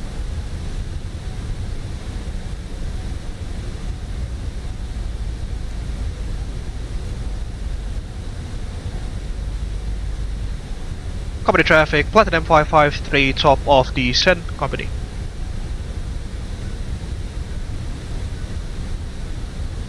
Just use VS first, there we go, just to smooth out the descent profile.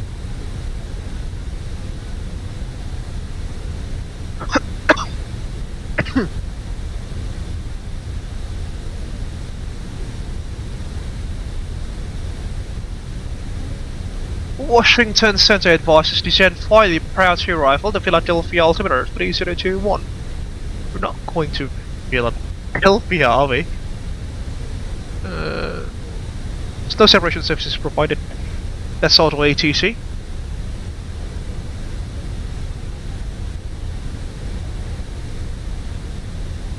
Okay, let's do minus 600 initially.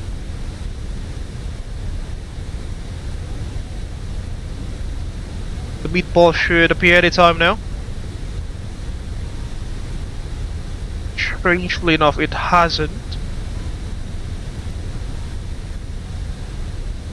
Shoot! There we go.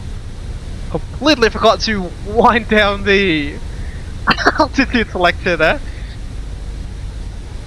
But fortunately, I remember that this is a PG-13. American 1060 crossing takeoff by level 370, top of descent.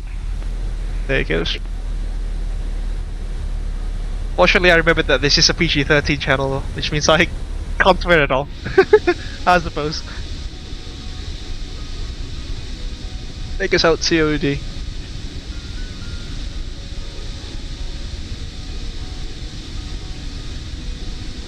The skies are very clear surrounding New York by the looks of it. Or have we flown into the state of New York yet, or are we still in another state? Let me just check.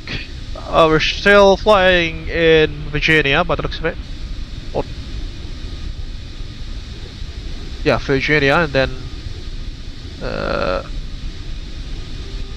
flying to New Jersey before heading down towards the state of New York itself.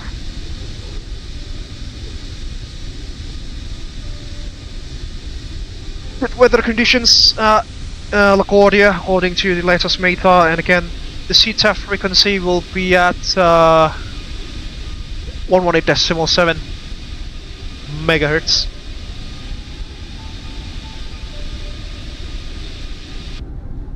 Another flyby for you folks.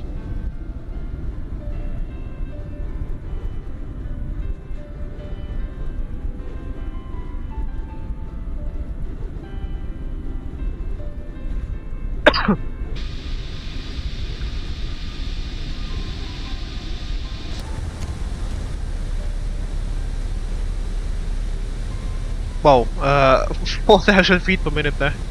Minus 4,000 feet per minute. We're doing idle thrust now.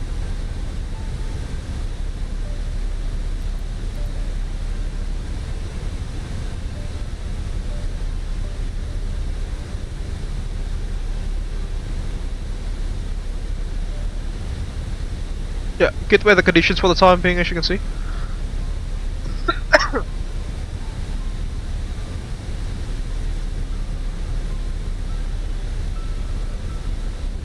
Fortunately, this aircraft has VNAV, which means, you know, we can do more of the exterior shots without having to worry about our aircraft's descent profile. You know, several days ago I've just flown the Black Square Starship, where, you know, although that aircraft was very advanced for that time, for its time, sorry, it was made in the 1980s, but, you know, the avionics have quite essentially have never been upgraded since, and it doesn't come with a GPS originally, so the VNAV function is not necessarily, it's available there, but it's more like an advisory VNAV instead of a coupled VNAV mode that, you know, modern tube-liners use. Because the Starship wasn't necessarily, you know, a selling aircraft, and to my knowledge, Beechcraft even had a program to repurchase all of the existing Starship fleet just to try to destroy them, so there will be no more aftermarket services for those aircraft types. Sorry, for that aircraft type. Yeah, quite a fascinating story there, but you know, the cockpit is quite it's still advanced for now, because it's got some pretty interesting features like the waypoint selection joystick and stuff, but it cannot really do GPS approaches unless you use the GNS40 module or add-on on the pedestal, which is quite funny. Selalu. So yeah, for the Starship, I cannot really do these sorts of external cinematics view that much. You know, I constantly need to check the, let's say, vertical profiles of the aircraft, making sure it doesn't, you know, bust a particular altitude restriction or anything like that, because the VNAV is still quite, let's say, primitive on that aircraft. But here we are, in an Airbus.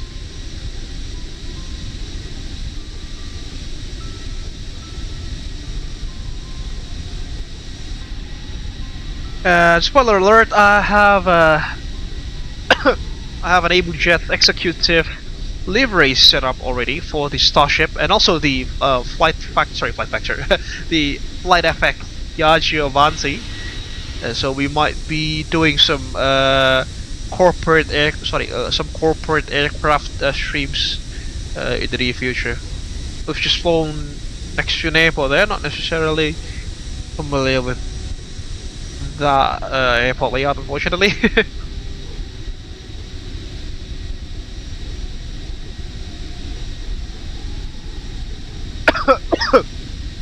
Flying into New Jersey now, as we cross the Delaware Bay.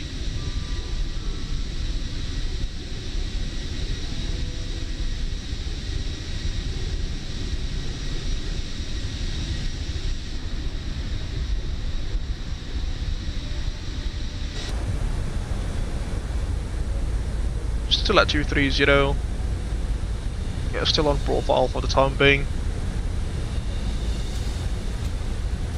Yeah, it's gonna be at 141 there. Number for CMSA is 2,100 and 2,900. We'll just use 3,000 when we head towards Yemen. And the VS mode, so will not climb that steeply when compared to, let's say, if we were to use the open descent mode.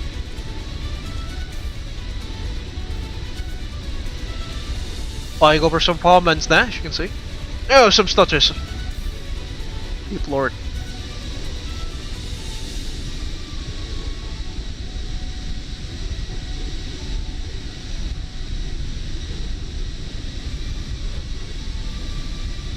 I think Fly Life Studios has frozen again, as you can probably tell.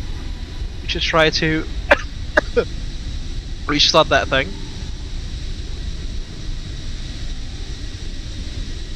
My apologies. There we go, much better now.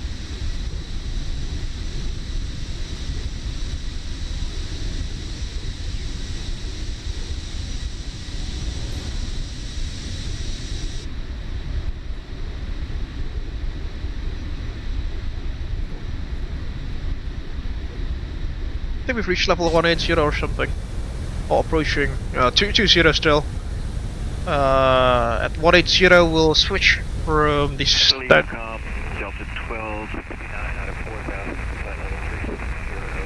We'll switch to the what's it called? The local QNH.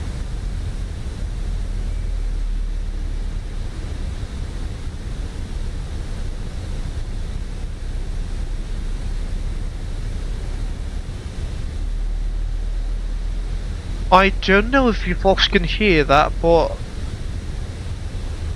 the bass sound of the the bass or the bass coming from the IAE engines, they were quite beautiful actually. You know, I usually don't use like a headphone when flying in MSFS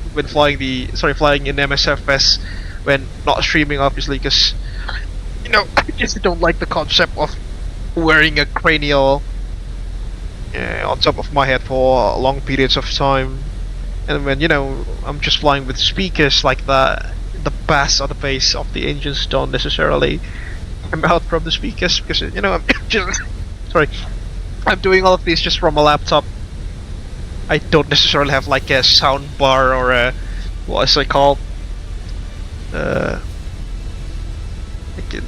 Yeah, like a sound bar and things like that. Sorry for the coughing, folks. As I mentioned, I'm not necessarily at the best of health in the past few weeks. It's been raining very substantially here in Indonesia, and Okay, oh, sorry, approaching level 180, let's go down.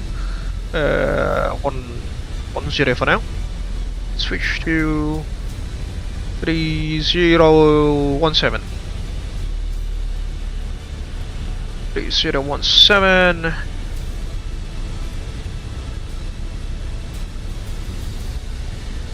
Altimeter 3017 set, passing 17,500 feet.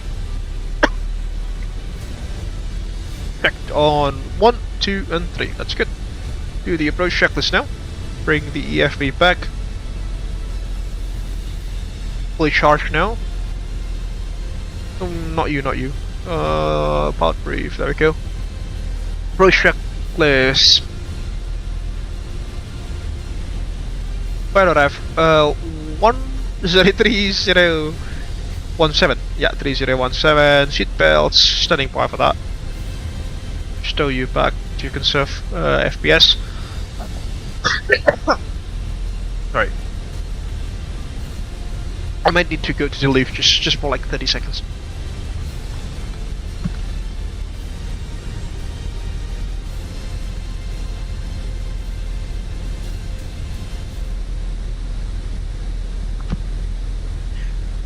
Alright. So yeah, the thing I was trying to say is it's been raining not quite a lot, but so much here in Indonesia. You know, it's obviously the monsoon season, and it is as cold as Europe now. Here, yeah, it gets to temperatures like 15 degrees Celsius or even less at times. But the the air temperature, like the coolness of let's say tropical regions, they at times they make your, let's say, immune system go a bit naff, things like that. You know, I when I was in the UK, I got myself soaked in the rain almost like daily there. But here, and it's just not me, many people experience this as well. Once you get soaked by the rain, not a freezing rain, a very cold rain here in tropical regions, you can get sick very easily. Oh, sorry, track required there. Not necessarily sure why is that. Perhaps it's got something to do with the humidity and stuff like that, because obviously the humidity here is almost like 100% all year round, and you know, sometimes taking a shower twice a day just doesn't beef up the stickiness on your body due to the humidity there. Especially if you live in, let's say, coastal cities like Jakarta or Singapore, Kuala Lumpur as well in Malaysia. It's always so sticky all year round, and yeah, that's why people use AC there, obviously. But I live in Bandung, which is a high elevation city at about 700 meters above the sea level on average. So yeah, the humidity is not that much when compared to, say, the aforementioned coastal cities. Your brakes back in. I'll constrain, let's go lower now, 7,000.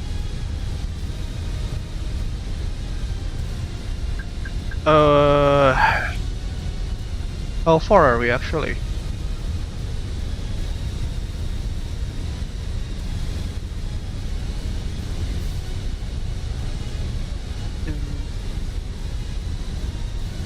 Yeah, we'll just go 10,000 for now, and then we'll use VS for the rest of our descent down towards Yeoman. Sorry.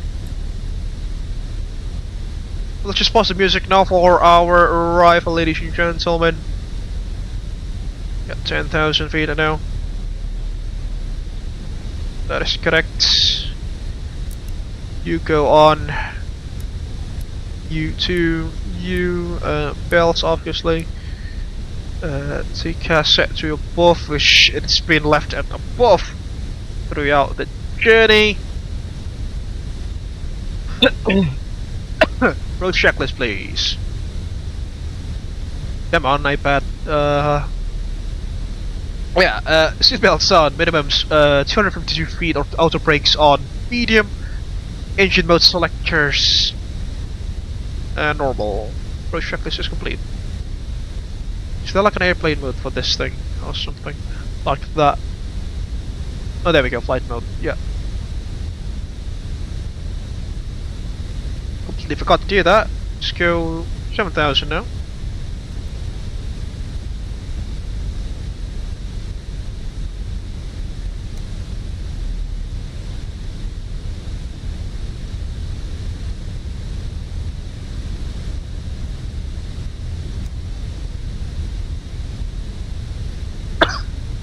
$64 knots of tailwind, folks, at 10,000 feet. Goodness me.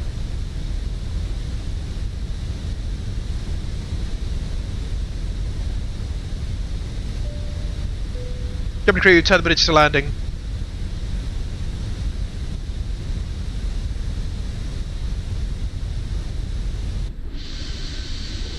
Then we'll just do a slow descent all the way down.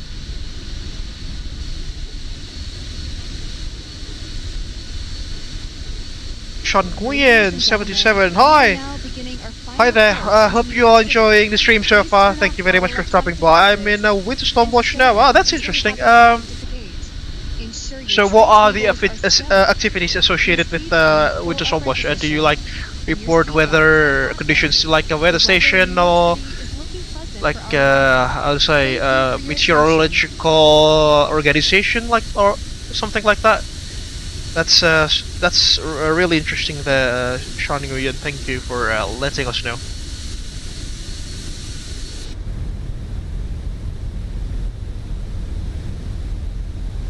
Because our 25 nautical mile away, sorry, 25 nautical mile situational awareness ring. Go LS.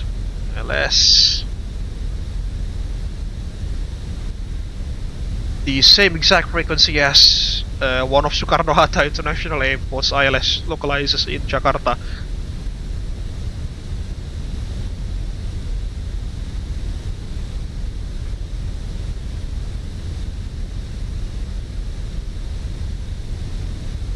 Is that like the bay of the bay that connects with the Hudson River? I don't know.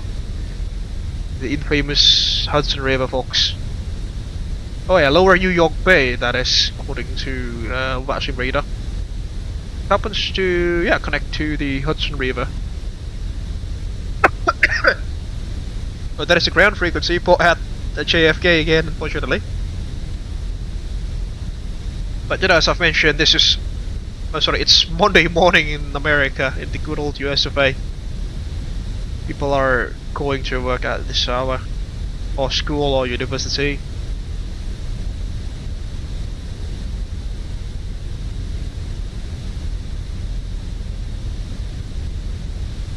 Okay, at Jersey we'll go heading mode.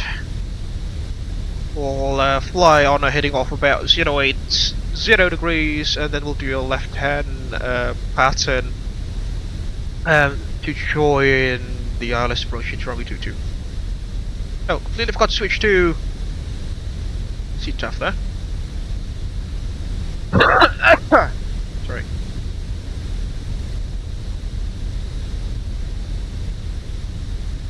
Go down to 3, which is give or take the MDA. Revenge Marquez. Hi there, thank you very much for the thumbs up there. Hope you're enjoying the stream so far. Thank you for stopping by. As we head down to good old New York City, Manhattan that is. Jersey, 2 miles to go. Then we'll vector ourselves in to the ILS approach. Jersey.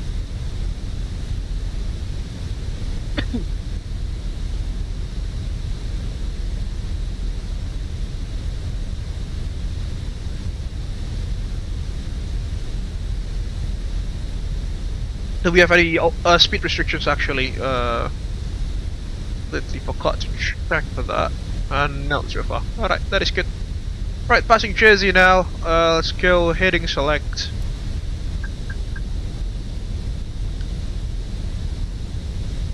Obviously VS mode, as I've mentioned.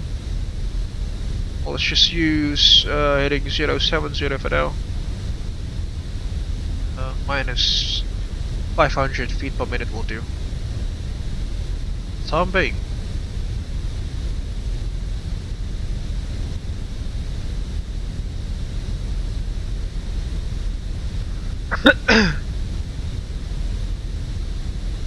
Cover the traffic, Quarks planting, Abel 750 for planting from right heading 100.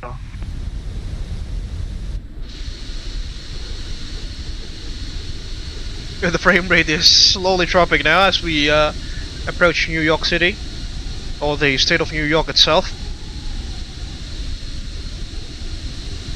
Praying that nothing bad will happen.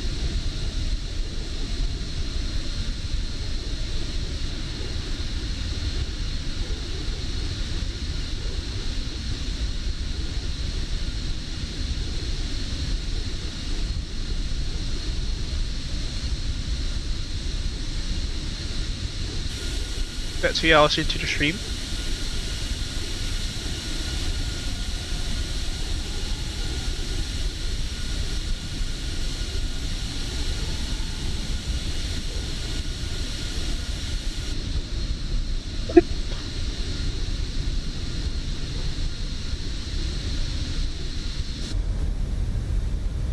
Got some runway lights there. Sorry, tower lights. Because human. Let's go 060 now, so we'll not veer off that much.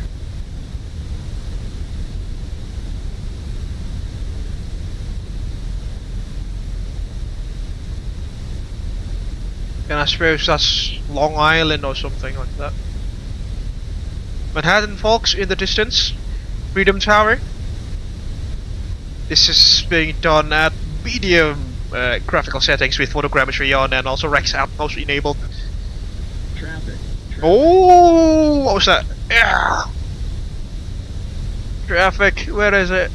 Oh no. Okay. Turn left immediately. Slow down, slow down.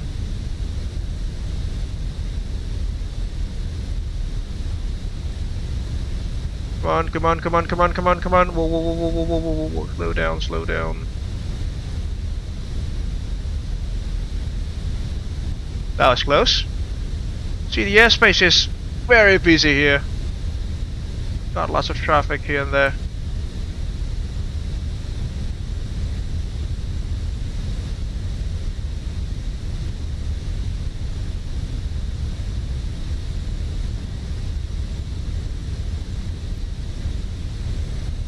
Go back to 250 knots.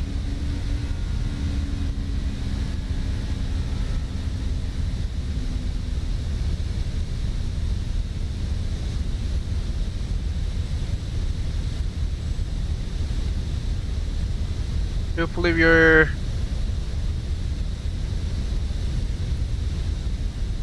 JFK is on our right hand side. Oh, speed brakes out.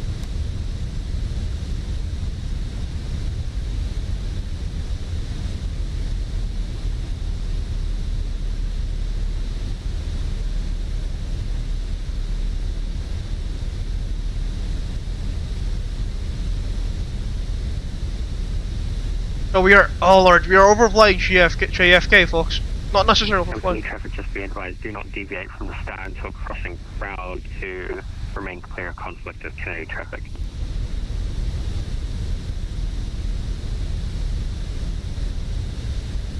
Roger, thanks for the heads up. Proud. We've passed Proud there. Yeah, we've passed Proud. Oh, but yeah, we should have, you know, left the star after Proud. That's what I think that means. still above the MSA for the time being, but you know, we're flying very close to JFK, folks. Obviously, lots of traffic surrounding us here.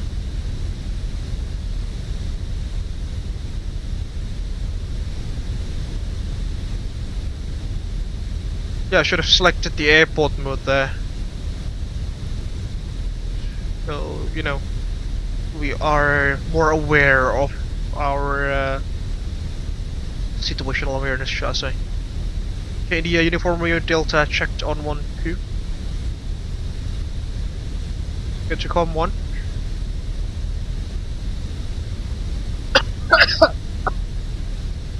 Oh lord, lag.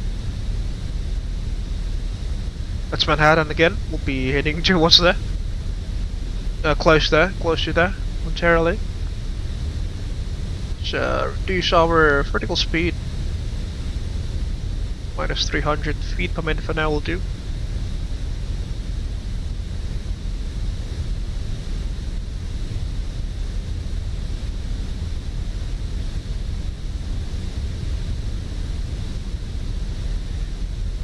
Yeah, I learned something new this evening.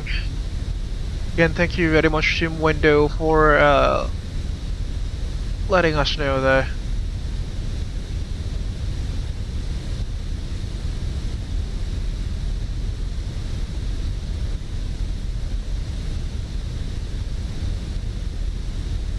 Okay, 600 feet to go.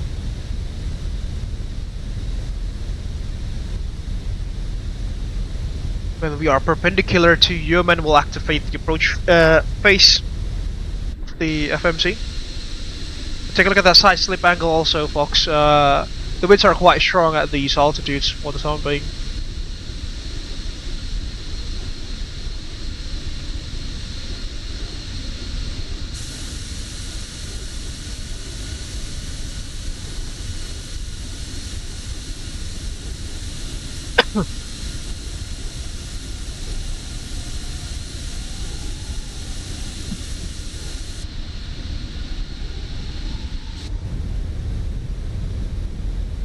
Almost there.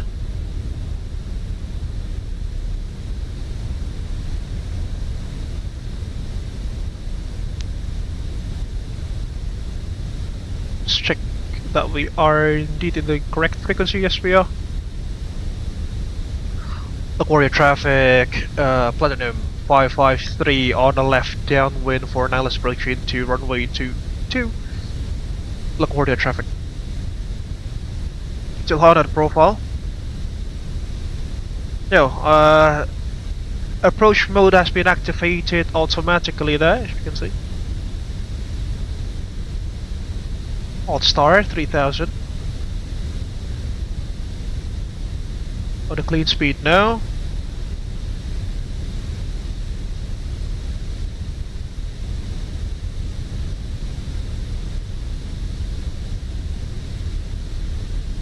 Okay, let's turn base.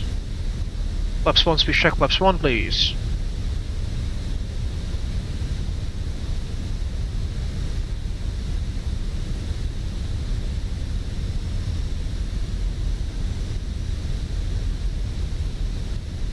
Arm spoilers.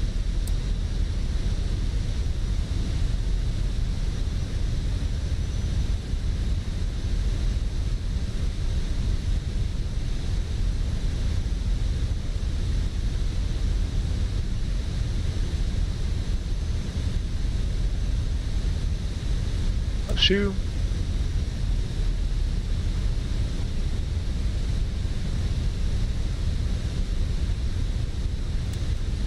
Go direct to Yemen.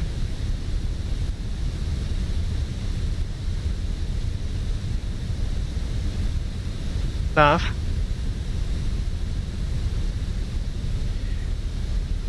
LaGuardia traffic, Platinum 553 base leg, ILS approach runway 2 to LaGuardia.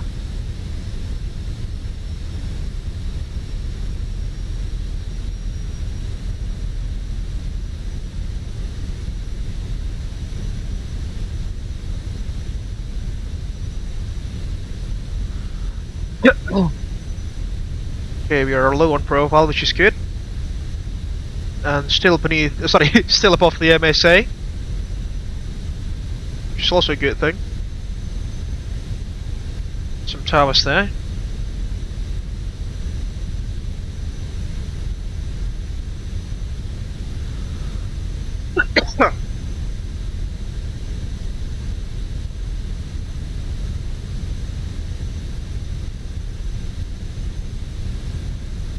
Okay, glide slopes alive.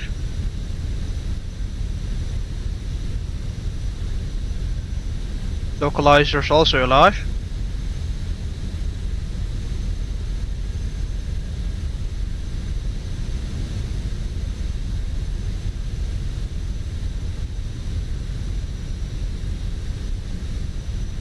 Ten miles to go.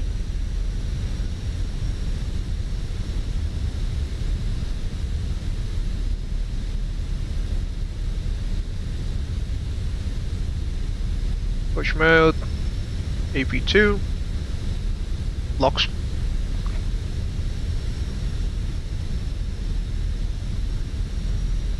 LaGuardia traffic. Platinum 553 established on the localizer. Runway 22. We are 10 DME. LaGuardia.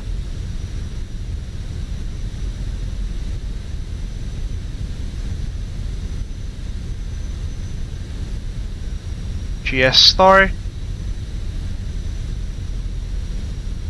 Approach altitude set 3000, that's Manhattan on the right hand side, folks.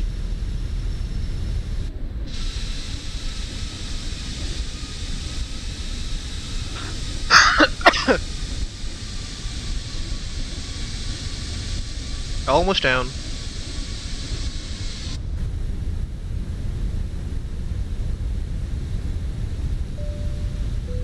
Cabin crew is for landing, please. 2,500. Check. GS. And that's Lalu and window on the TCAS. Good quality tail. Fortunately, the missed approach procedure is very simple, folks. Just fly straight ahead towards Proud, and then hold the 3000. But the runway is just 2,100 meters long, so we have armed the medium motor brake settings there to get us to stop quicker.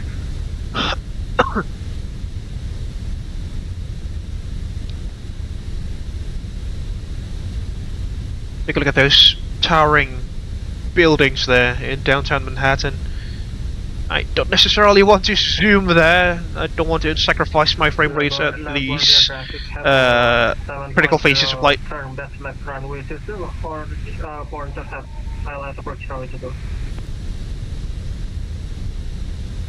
55 knots of crosswind there.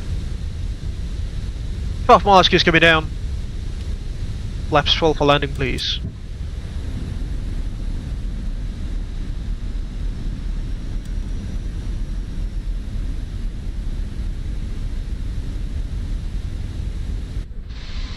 The gears are down and locked. Stay green.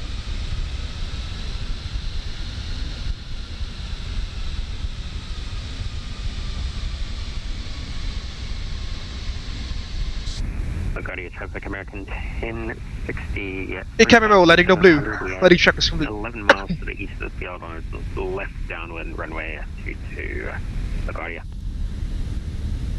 LaGuardia traffic, Platinum 553 short final, runway 22 LaGuardia.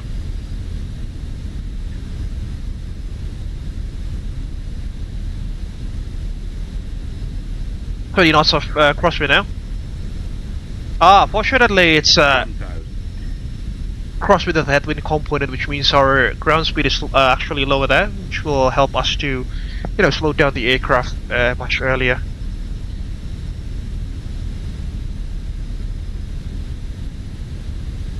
You know what? Let's head and fly this baby now. Disconnecting autopilot. I have control. My airplane.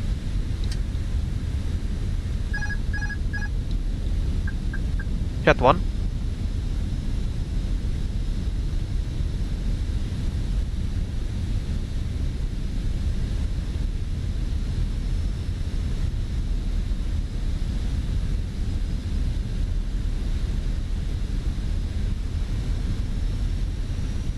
.60 knots of headwind there with crosswind component.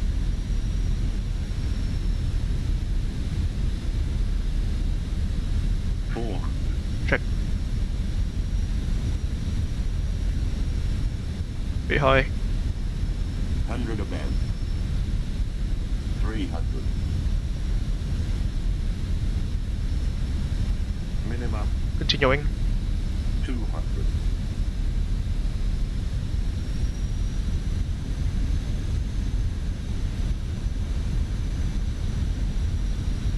100.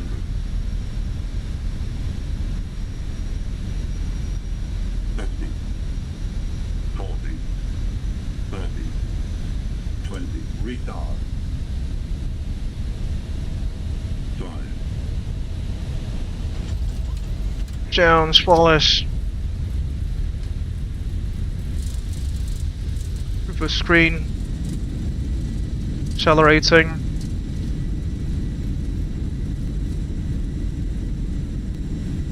Someone's not straight. Traffic American 1060, turning left base to join the ILS runway hit.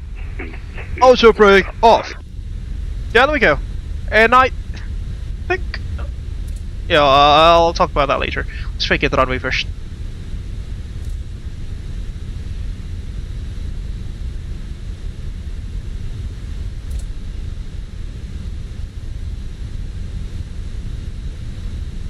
Welcome to the Big Apple, ladies and gentlemen. Good old New York City. LaGuardia traffic, runway 22 has been vacated, LaGuardia. Safe landing, cap. Let's fire up the APU now. Strobes can come off. Firing up the APU.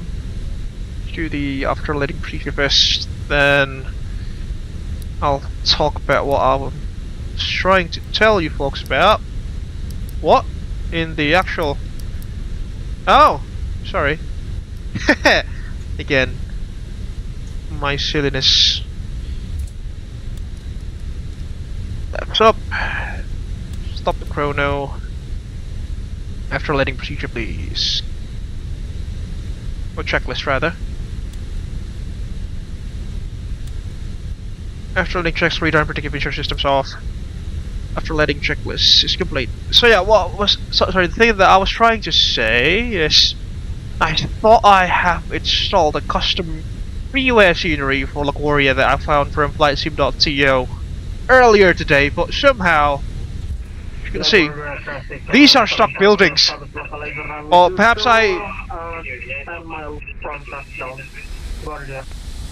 Or perhaps I haven't installed the scenery, but I do clearly remember that I downloaded it from FlightSim.to earlier today. At work, which, you know, means my attention wasn't necessarily being fully directed into downloading sceneries, downloading and installing flight simulator sceneries, obviously. But yeah, to my memory, I've installed a custom scenery for the airport.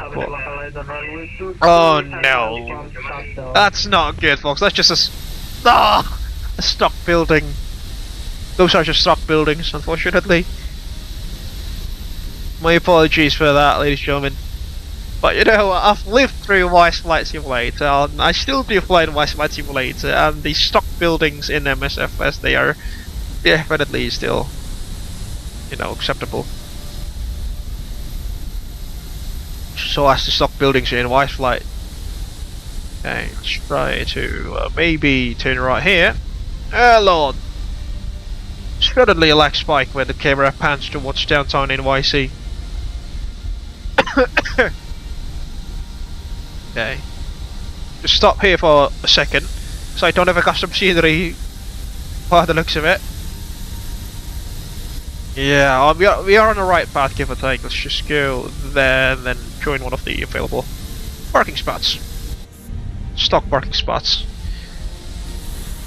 And the terminal building there, ladies and gentlemen, it's invisible. Really reminds me of Wise Flight when, you know, someone quite literally destroyed the terminal building with weapons like missiles or bombs, because you know, you can do military stuff in Voice Flight Simulator, and when let's say a terminal when the terminal building is destroyed in Voice Flight Simulator by air-to-ground munitions like bombs or missiles or rockets, whatever, usually the jetways are left behind, but the terminal building itself is gone, and they, you know, they left a massive black shadow on the scenery. Really reminds me of, oh, Lalu's on a shot funnel. Lalu's on a shot funnel now. Hopefully we can spot him.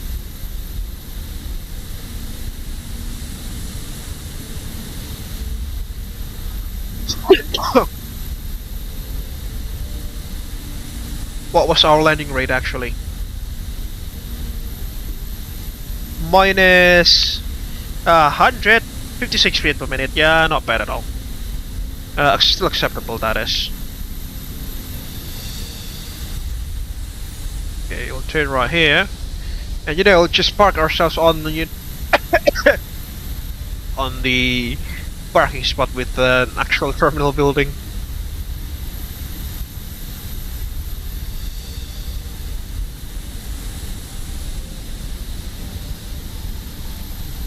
Very slowly, folks. Can't see him yet.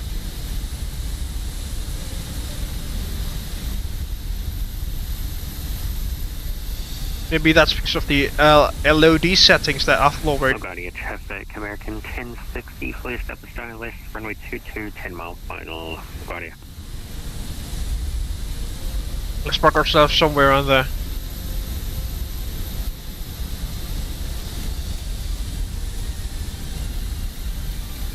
So you know, it will not look silly on the screenshots, at least.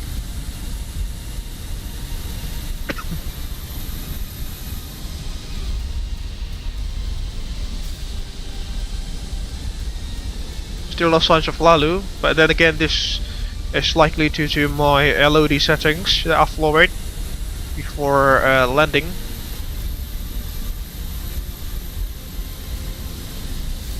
And obviously the taxiway signs, they don't conform with the ones in real life, I suppose. Because this is just basically the stock scenery. You know, the default Asobo scenery. Oh, there's an American A319, 319, I think. Just go in. Conserve some FPS. We are flying in one of the world's most, how to say, some of the world's most highly detailed areas in the simulator, so obviously we'll have some lower frame rates, especially from a potato PC like mine. Okay, well, let's just turn left here. There are no taxiway signs whatsoever. Sorry, folks. Stand number 43. Can we trade some doors and slides, please?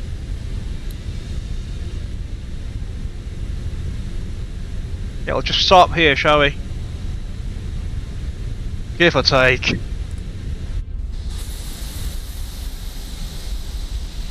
Or no, I think it's... We're still too close to the taxi lanes. Let's just roll forward slightly, a little more. The jetways are definitely out of place, as you can see. Voice flight jetways are definitely much better than these ones, I suppose. Or maybe because I use the Latin VFR Global Jetway Replacement add-on, so they just replace quite literally everything for every jetways in the world. Especially from stock airports like this. Yeah, right. And as you can see, even on a stock airport, the frame rate is...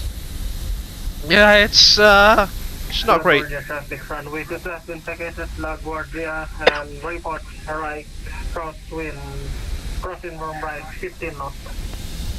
Yeah. Not that great in terms of frame rate. Imagine if this was like an inbuilt Roger, American 1060, 3 mile short final, runway 22, and we'll... Alright, well now, yeah, parking. Sorry, shut down checklist. I'll be. Fire down the engines.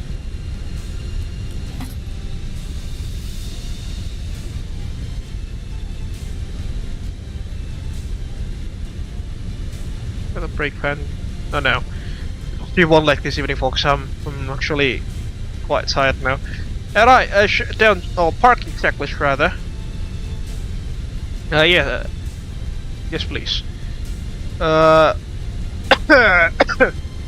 Wing brakes or shock sets, engines off, wing lights off, beacons off, fuel pumps, cabin offline. Shutdown checklist is complete. Sum all of those. Let's get a GPU connected. What's the OAT? Oh, 0 degrees Celsius. Yeah, we'll just fire down the APU box. Get the chocks on. Ground surface chocks are on. Yeah. Chocks and cones. GPU. Parking brakes are released. GPU connected. Plate coming off and power down the APU. Off, and we are down. Ladies and gentlemen, welcome to the heart of New York City. Big Apple, LaGuardia Airport, that is. Very infamous airport, especially if you remember the US Airways 1549 incident. And also the movie Sully. The flight, Cactus 1549, or US Airways 1549, it originated out from here in LaGuardia. I hope those two guys, they have a custom scenery for this, because I don't. But goodness me, I do remember downloading a freeware scenery from flightsim.tl earlier today, and it's quite a detailed one for a freeware scenery. Just like the freeware London Gatwick, I suppose. But I don't remember if I did install that into my MSFS installation path. And that's downtown New York, ladies and gentlemen, with Manhattan, skyscrapers.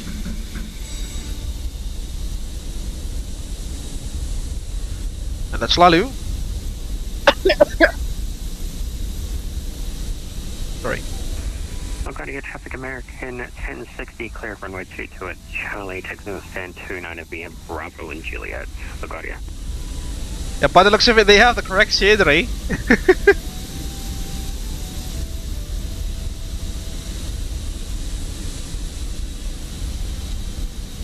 Fortunately, there is no ATC, because if there is one and they like assign us to a particular gate, that would be the end of it.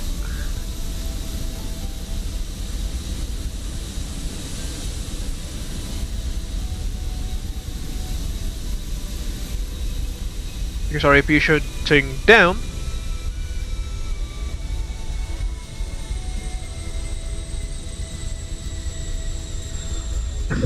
That's our Chief Flight Operations Officer, folks.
I really love the, you know, newer American Airlines livery. Although the older bare metal livery was also good, but this one I like more.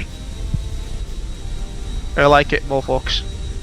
Just you know, clean.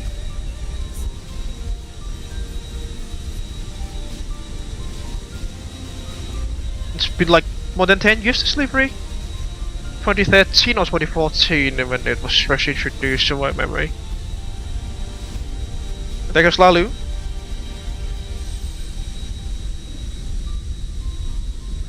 Hopefully he's got a good scenery for this. Oh! Take a look at the gateway there.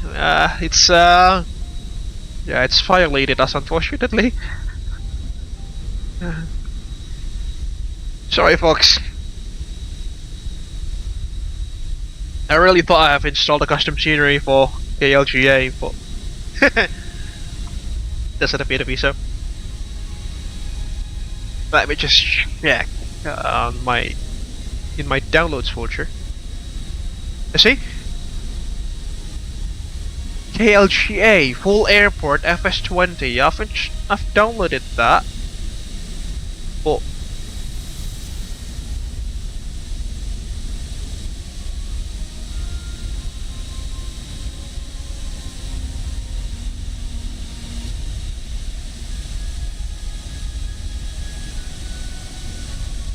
I think there are like some additional prerequisites that I need to download that I completely forgot to do so, but yeah, the instructions on actually quite it's a bit unclear, unfortunately. Yeah, I've extracted the correct files into my community folder, but I think it requires some kind of like other dependencies that I forgot to download or something like that, so the terminal buildings don't appear. Yeah, so be it then, folks. Quite a silly experience this evening, but at least our landing rate was quite good there. Okay, let's take some screenshots before we conclude. The American Airlines A319 as well. And also, folks, on Sunday, I'm not entirely sure if I'll be doing a stream because I have some things that I need to do. Well, I'll have to check on Sunday. All right, down we go, folks. Been quite a journey, hasn't it?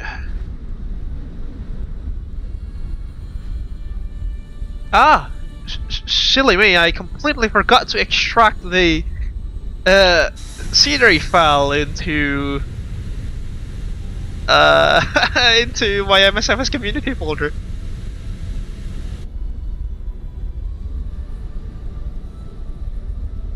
Goodness me.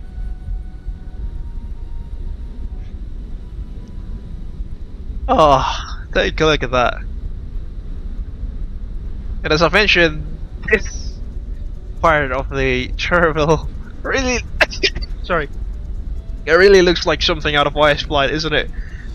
After someone like destroyed the terminal with weapons like bombs or missiles, and then they left a massive crater on it, but the jetways, they still remain. Good old days, folks. Good old days in YS Flight. But yeah, welcome to LaGuardia International Airport in New York City, the gateway to Manhattan. This is primary gateway to Manhattan because Manhattan is basically right there, just right in the distance there. That's the Empire State Building, Chrysler Building, and the newer super expensive apartments. The I can't really recall the tower names there, but they are basically super expensive apartments or flats, as I mentioned. That's Freedom Tower in the distance. These are sorry, those are photogrammetry photogrammetry buildings, by the way, folks. Brooklyn Bridge, by the looks of it. So again, this is on medium settings. I'm not brave enough to max out the graphical settings, or else my crappy laptop would have crashed. Oh lord! See, even at this distance, it's very laggy. With the stock scenery, folks. Oh. Okay, Windows giving me something. Oh my lord! He's flexing a screenshot there with. Yeah, he's definitely got a custom scenery for the airport. And he's also playing a special livery, American Airlines 738 volts. Let me just bring up what is it called? My browser here. Simulator. Firefox. There we go. Take a look at that. Hey!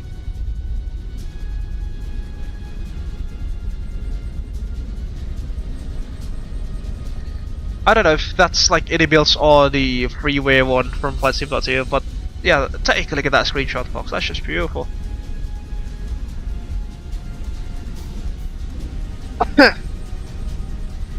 Hope Laulu's also got a custom scenery for this, because basically complete silliness for us here from our side.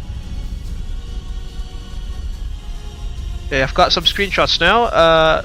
But obviously they will not look good due to these stock buildings, but at least I have some documentation, some proof that we've streamed to downtown NYC.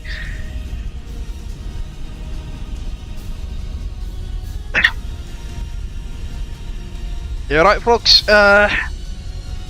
fortunately I will not be doing a second leg, because as you can probably tell from my voice, not necessarily in the best shape this evening. Oh.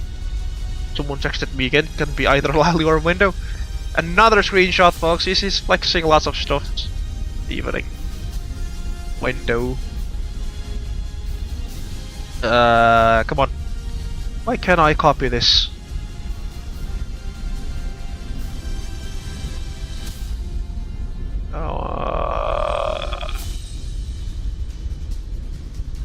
Just try to paste it on my browser then. No? Can't do that, sir. Or perhaps. Sorry. Requesting 80s? What? When I.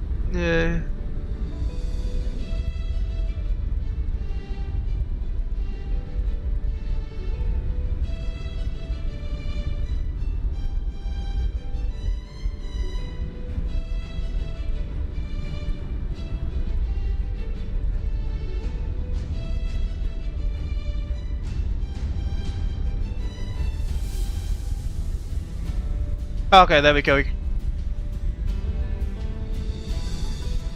Alright. Okay, yeah, he's definitely got a much better screenshot. Let me bring that up. Alright. There we go. Thank you so much, Window. Hey, but take a look at that. At least our imaginary parking procedure, it's quite good, isn't it? I mean, oh no, it's not great. We veered off quite a lot to the left there. The taxi lane should be like 10 meters or 15 meters to our right hand side. Sorry, I don't speak in feet. Yeah, we veered off quite a lot to the left, unfortunately. But at least our parking orientation is still quite correct, shall I say. Yeah, thank you so much, Radio, for the amazing screenshot there. Right, hey folks, yes, I've mentioned, we have reached the conclusion of this evening's live stream. Again, I'm not entirely sure if I'll be available to do a stream on Sunday, because I have to do some things for my visa application. I'm heading back to the UK on March, ladies and gentlemen, so if some of you happen to be in that island and on the Atlantic Ocean, somewhere between this March up to next year, next February. Please do let me know if you want to meet me in person. I'll be hopefully available to meet in person there. I'm doing my master's degree there, so yeah, fingers crossed. Alrighty.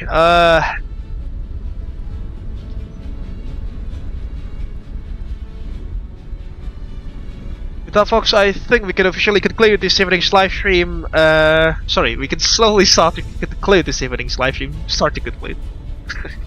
Funny term. First things first, I would like to deliver my gratitude to the participants of this evening's crew flight, namely Wendo, Chief Flight Operations Officer at Abel Jets Virtual Group, and Alfredo Lalu, Captain at Abel Jets Virtual Group. Thank you so much for joining us this evening. I would also like to thank Wendo for suggesting this evening's route. It's been a pleasure flying in the good old USFA once again after quite a while. Although unfortunately, as you can see, we are having some issues with the scenery here. Unfortunately, we did not have any ATC service by the ARTCCs for that. Sorry, for that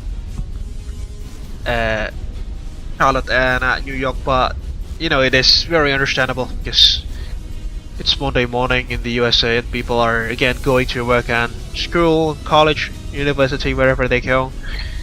Again, thank you for having us this morning. If you are leaving us now, folks, please don't forget to hit the like button. It will greatly help us to grow this YouTube channel. You can also share your thoughts down beneath in the live chat as well as in the comment section of this live stream momentarily once it has concluded. You can also share this live stream to your friends and colleagues in case you wish to do so.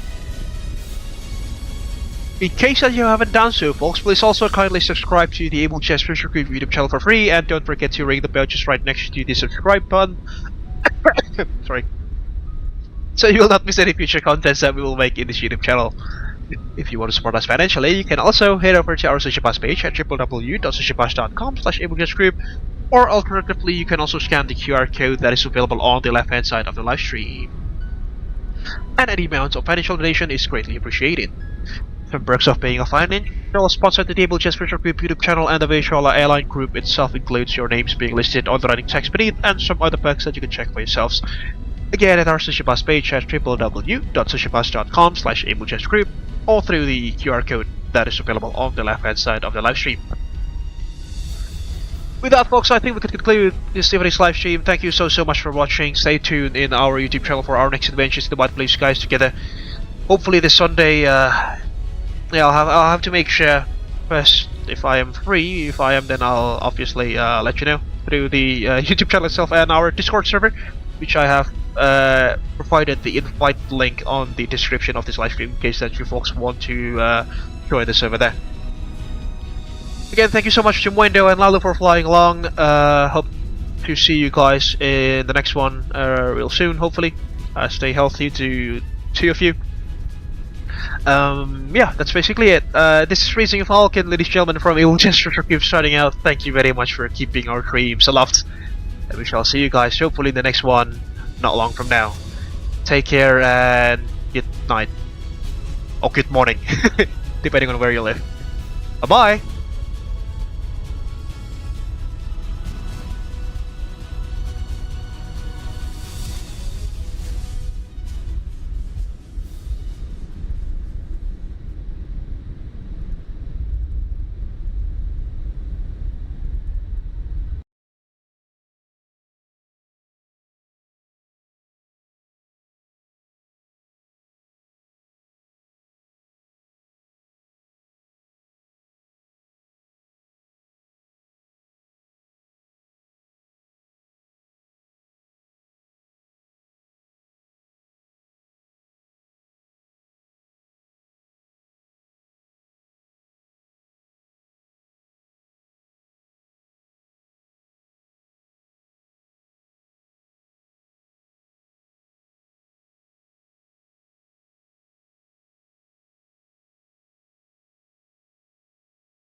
from all of us in flight simulation communities.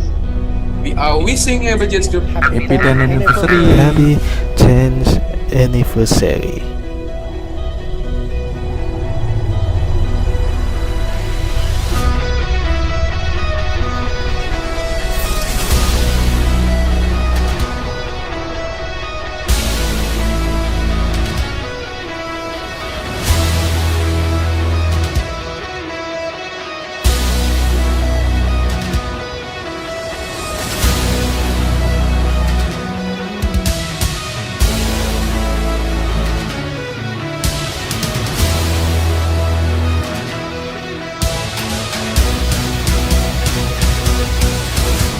She's got a smile that it seems to me reminds me of childhood memories when everything was as fresh as the bright blue skies. Now and then when I see her face, she takes me away to that special place. And if I stay too long, I'd probably break down and cry.